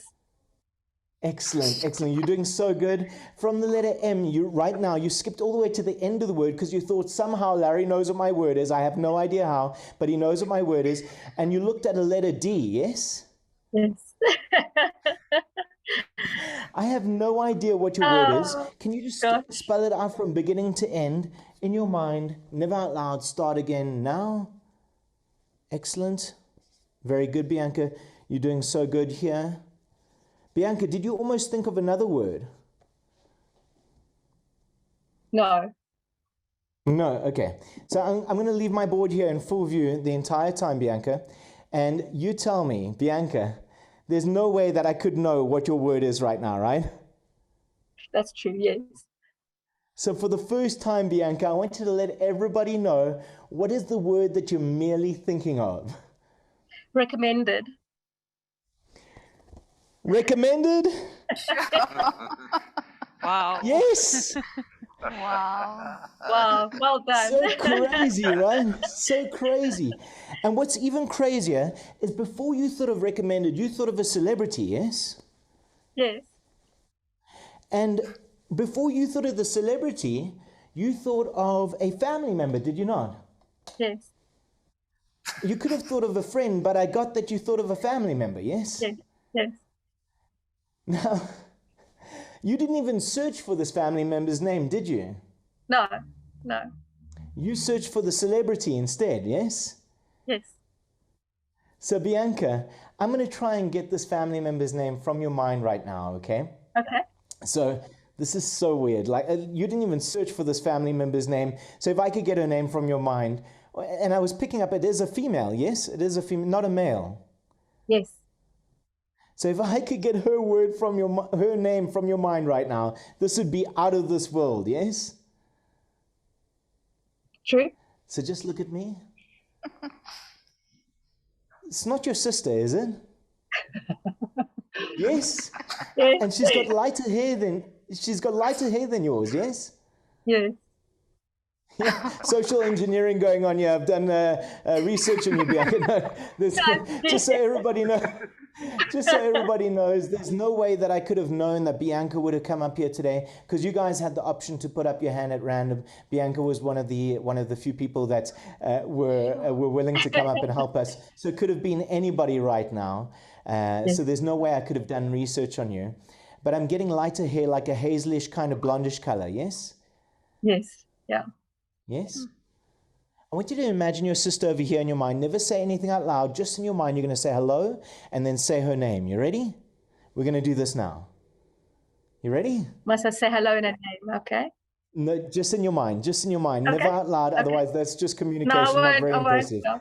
Okay, cool. All right, so here we go. So you'd say hello. Michelle? Yes. Yes. Yes. Now, what's even crazier, Bianca, what's even crazier is before we got started here today, I told you that I wrote a prediction. In fact, I wrote it on my Instagram, and I've just got my Instagram open over here. Let me show you. This is some random guy's page over here, but you can see it's just my Instagram as we're going through, yes? All right, so, Bianca, you could have searched for any celebrity in the world. Any celebrity in the world. And it's funny that there's all these celebrities or magazines here. For the first time, Bianca, like, just so you know, I put something in my bio before we got started, before I started the show. This is so crazy, guys, because what I put in my bio was a prediction of what Bianca would think of. I didn't want to put it in a post because maybe somebody could think, oh, he just chose a particular post out of many celebrities that he thinks the person would go for. So I fixed it in my bio, so there's no way that I could change it. So Bianca, for the first time, I want you to tell everybody, what is the name of your celebrity that you thought of? Okay, it was Michelle Pfeiffer. Look what it says in my bio there. I don't know if you guys can make my screen even bigger. And maybe we could, yes, okay. There we go. And even bigger, maybe we can, yes, you can see there, it says, I predict a lady will think of Michelle Pfeiffer. And you can obviously follow me for more if you'd like to. But it's so crazy, right? What's the lotto numbers? That's all I want to know. Yes, we want to know that too. Yes. Yeah. I totally understand. I totally understand. Well, you've been so great, Bianca. Please stay with us. We love the energy here. We can bring Michelle up onto the screen if Michelle's happy to turn on her camera as well, just so we can have some more energy going here. And Simon, I want to try something with Alicia right now, because I know you guys were talking about social engineering and phishing and etc. And you also heard earlier today about how social media has influenced liability claims, and this is obviously all what we're talking about right now. And I'm not sure if you heard, but there was a rumor, or there was allegations that Russians actually used Twitter and Facebook to influence the US elections in 2016. Have you guys heard of that? Yeah. Okay, Melanie says no, Bianca says no. Yeah. So there were actually allegations that Russians actually used Twitter and Facebook to influence the US elections in 2016. Whether it's true or not, we don't know, but there were these allegations. And I'm not really big on technology, but I found this really interesting as a mentalist, because what I do also requires me to influence people. And even though we're kilometers apart here, Alicia, I'm going to try and influence you while you're in the studio there and I'm here in my studio at home, all right? So we're going to get inside your heads and then like blow your mind here, all right? And that's what my job is. My job is to actually get inside people's heads and leave before they even know that I've been there. So let's try a little experiment, and we'll actually use Twitter here itself. Rumor has it that it's soon going to be called Musker. Who knows? Yeah, here we go anyway, all right? So let me go on to my Twitter here and tell me, Simon, we can use your phone. What Twitter would you like to use? What accounts? We can use my profile. Your profile, Pretty okay. active. Okay, I cool. think it's relatively clean as well. Relatively. Yes. Okay, cool. Okay, good. So let's go into your profile here. It's at Liability Guy, yes? Yes. Okay, cool. Follow me. Yes, you guys can follow Simon. Exactly. At Liability Guy. Yes, shameless plug. Yeah. Okay, cool. Here we go. Let's just see here. I'm going to choose a tweet to try and influence Alicia to think of. Nothing rude, eh? Nothing what rude, if I choose yes. something rude? I think we're going to go with this one. And let me just, yeah, I think this one is good. I think this one is good. All right. Perfect. I'm just going to basically write this down here. All right. Just going to copy it and write it down. Sorry, guys, it's just a little bit of a long tweet, but we'll try and write this quickly. All right. It's definitely And then I'm 140 odd characters. Yes, exactly. And let me just try and squeeze this in here. Great. All right, so I'm going to leave this inside this box over here, here in full view for you guys to see. All right, and I'm going to seal the box. So let me just seal it here. And I'm going to leave this here in full view for you guys to see the entire time, just so you can see I'm not cheating at all, all right? So it's completely sealed, and I've left it here in full view, all right? So Simon, have you got your Twitter open? Yes, I do. Okay, perfect. So I want you I'm actually getting followers as you're doing this. This is really? fantastic. Wow, that's amazing. That's amazing.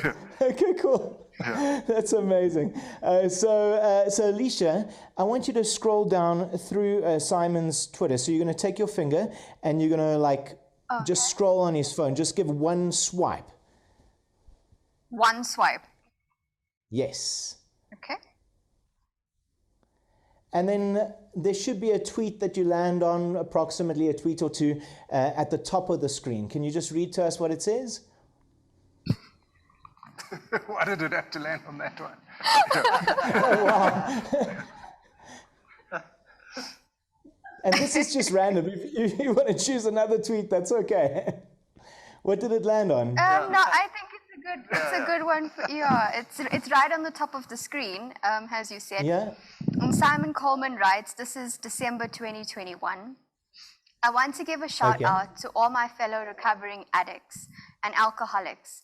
I've been having sober festive seasons for a couple of decades now. Some years were harder than others. Surround yourself with people who love and respect you, and it's definitely easier. That's a beautiful tweet, Simon. Thank you. Amazing, amazing. 21 and you can be years very, very up. proud of that. You can be very proud of that, Simon. So that was just a random tweet. You can see you swiped up and you landed on this random tweet, right? Yeah. I want you to scroll all the way to the top of the screen, Alicia, to the top of Simon's page there. Where his profile is. Yeah. Yes, where you see his profile picture and everything. You see that there? Yep. Great. I'm going to leave the box here in full view the entire time, okay? I'm going to leave it here in full view. I want you to take your index finger, put it into the air like this, and I'm going to try and use my powers of influence here to influence you to land on a particular space over here, okay, Alicia? So here we go. Okay. I want you to take your finger, put it on the screen, and just swipe up as hard as you can. Okay. And it landed somewhere, yes? Yeah. It's like tata my chance, tata my millions here. It's like playing the lotto. We're just going to kind of scroll as if the numbers are just rolling like in a casino or something. What did you land on now? What's on the top of the screen? On the top of the screen? Geez, you tweet a lot. December 2021, we had an idea almost 7 years ago. Oh, okay, I have to read this one out nicely. We had an idea almost 7 years ago to find a way of bringing quality, broad, specialist cover to SMEs. Thank you to our brokers who helped us insure 4,000 businesses this year. Well done, Alicia KN. At Alicia_KN. Follow me. Amazing. So you can see it landed on another random tweet. So I want you to, that's amazing. I want you to scroll all the way to the top of the screen again. Okay, cool. That was a good cool. piece And of once again, I'm leaving advertising. this here in full Thank view. you. So this time we're really going to go for it, right? Have you scrolled to the top of the screen? I've scrolled to the top of the screen. Okay, cool. I'm leaving this here in full view for you guys to see. I've committed to my thoughts. I want you to take your finger and just swipe. Like continuously swipe. Just one swipe. Or just one once. swipe. Okay. Oh, did you scroll twice there? No, I scrolled once. Okay. Let's just scroll again. It's okay. Where did it land now?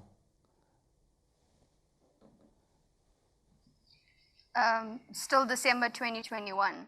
Let's just scroll again. Exactly the same This tweet? guy tweets a lot. I'm sorry. Okay. If it's exactly the same tweet, we don't want the same tweet. We want a different one so No, it's everybody not knows the it's same random. tweet. So once again, scroll all the way to the top again. Scroll all the way to the top. Okay. Okay, all the way to the top. Yes. I'm going to give it one And good once scroll. again, let me know when you're there. Once again, so we don't want the same tweet. Same tweet. Have you swiped already? I've done. Yeah, I've swiped already. Okay. And what did it land on now? November 2021. Okay. And what does it say? I'm reminded of that brilliant Louis C.K. story. Everything is amazing. I'm actually doing it. I'm in a chair in the sky, flying and tweeting like an actual bird, and it's during a pandemic. I'm grateful and amazed. Such interesting tweets. I love it. So out of that tweet that you've just chosen there, I want you to choose one word in that tweet.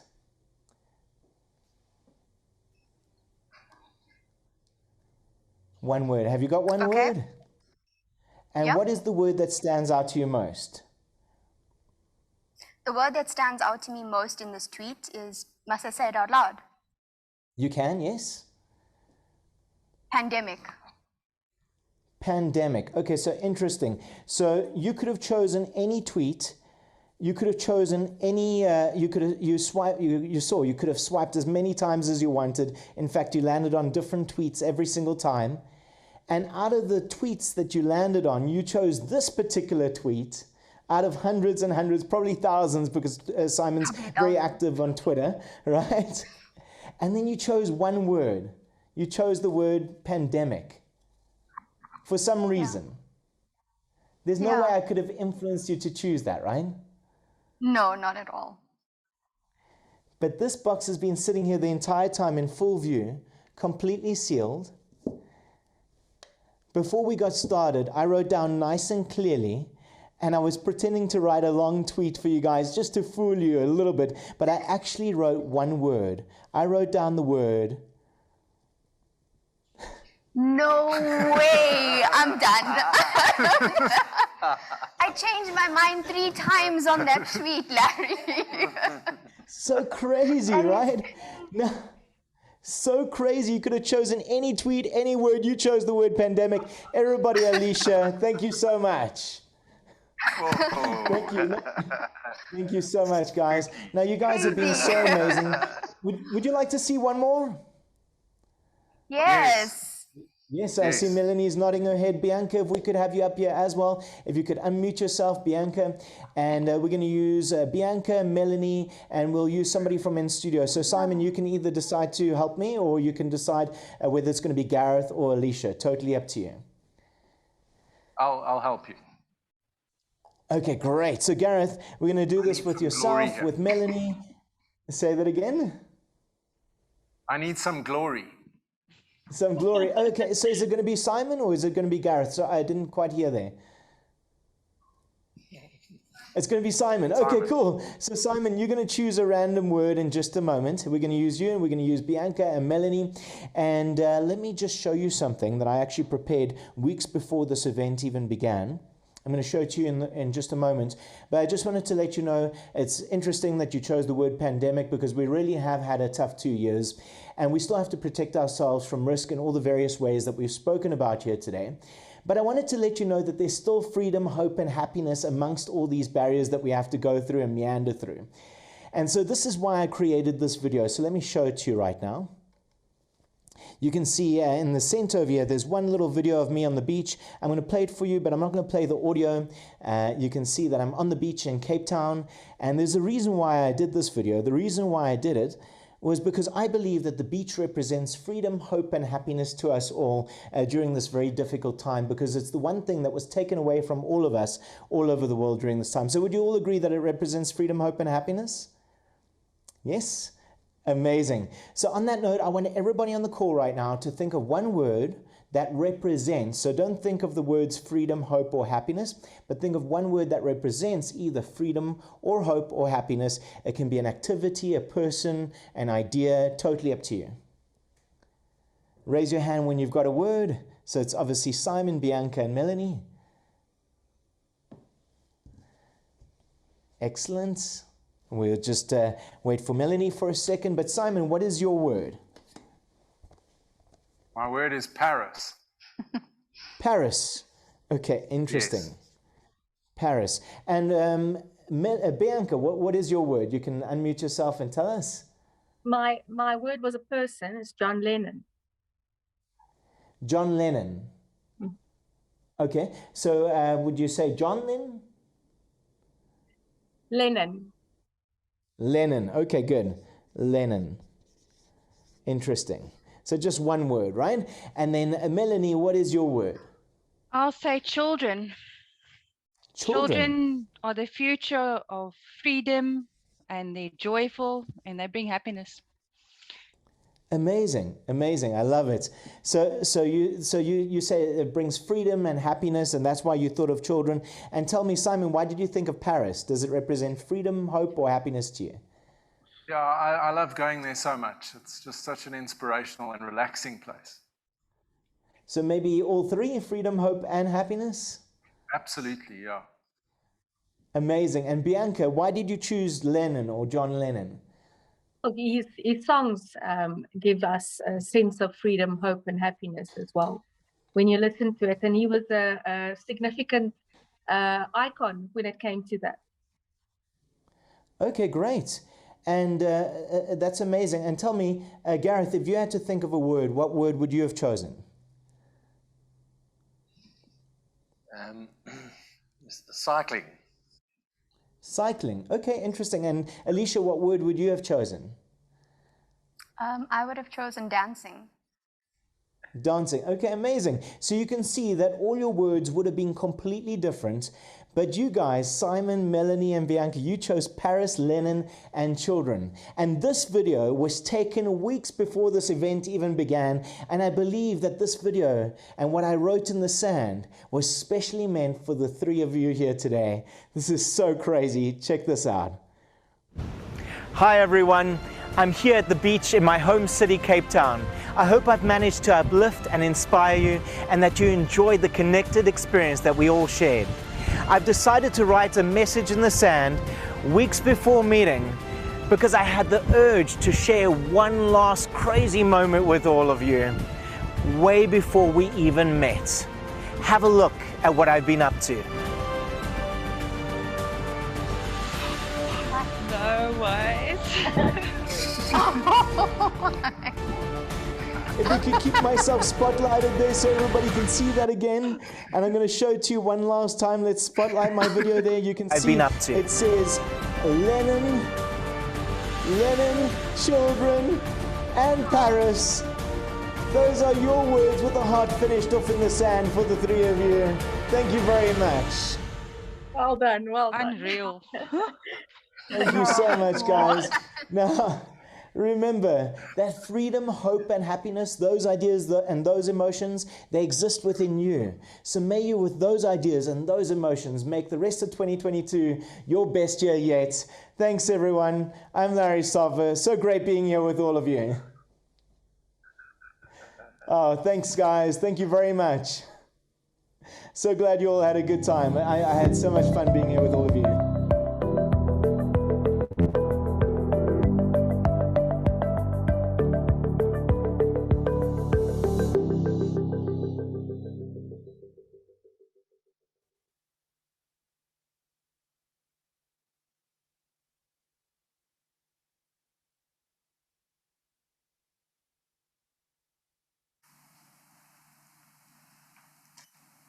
Larry, that was absolutely amazing. You just never seem to amaze us. Thank you so much for that really entertaining stuff. Well, that does bring us to the end of session 1 of our annual Specialist Risk Review event. We do hope that you did find great value in it. A reminder to all of the attendees online that session 2 will be taking place on the 25th of May.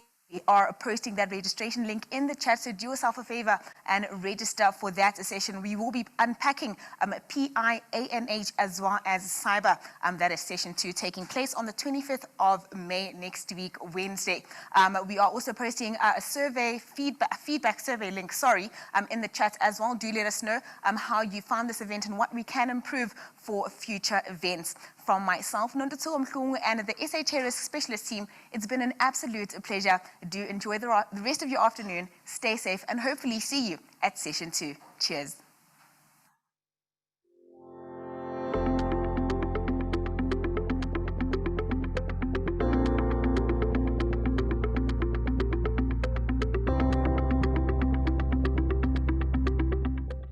The Pocket Underwriter is an invaluable knowledge-based tool for brokers. It offers a first-class, easy-to-use digital experience and is a one-of-a-kind in the insurance industry. Key features and benefits include 24/7 access to specialist sales and marketing material, earn up to 12 CPD hours, online quoting and issuing to the SME sector, accreditation to sell SHA insurance products, and more. All new users are onboarded with a quick step-by-step guide with the option of a visual tour, making it simple for anyone to use. Visit our broker portal to sign up and learn more about the Pocket Underwriter.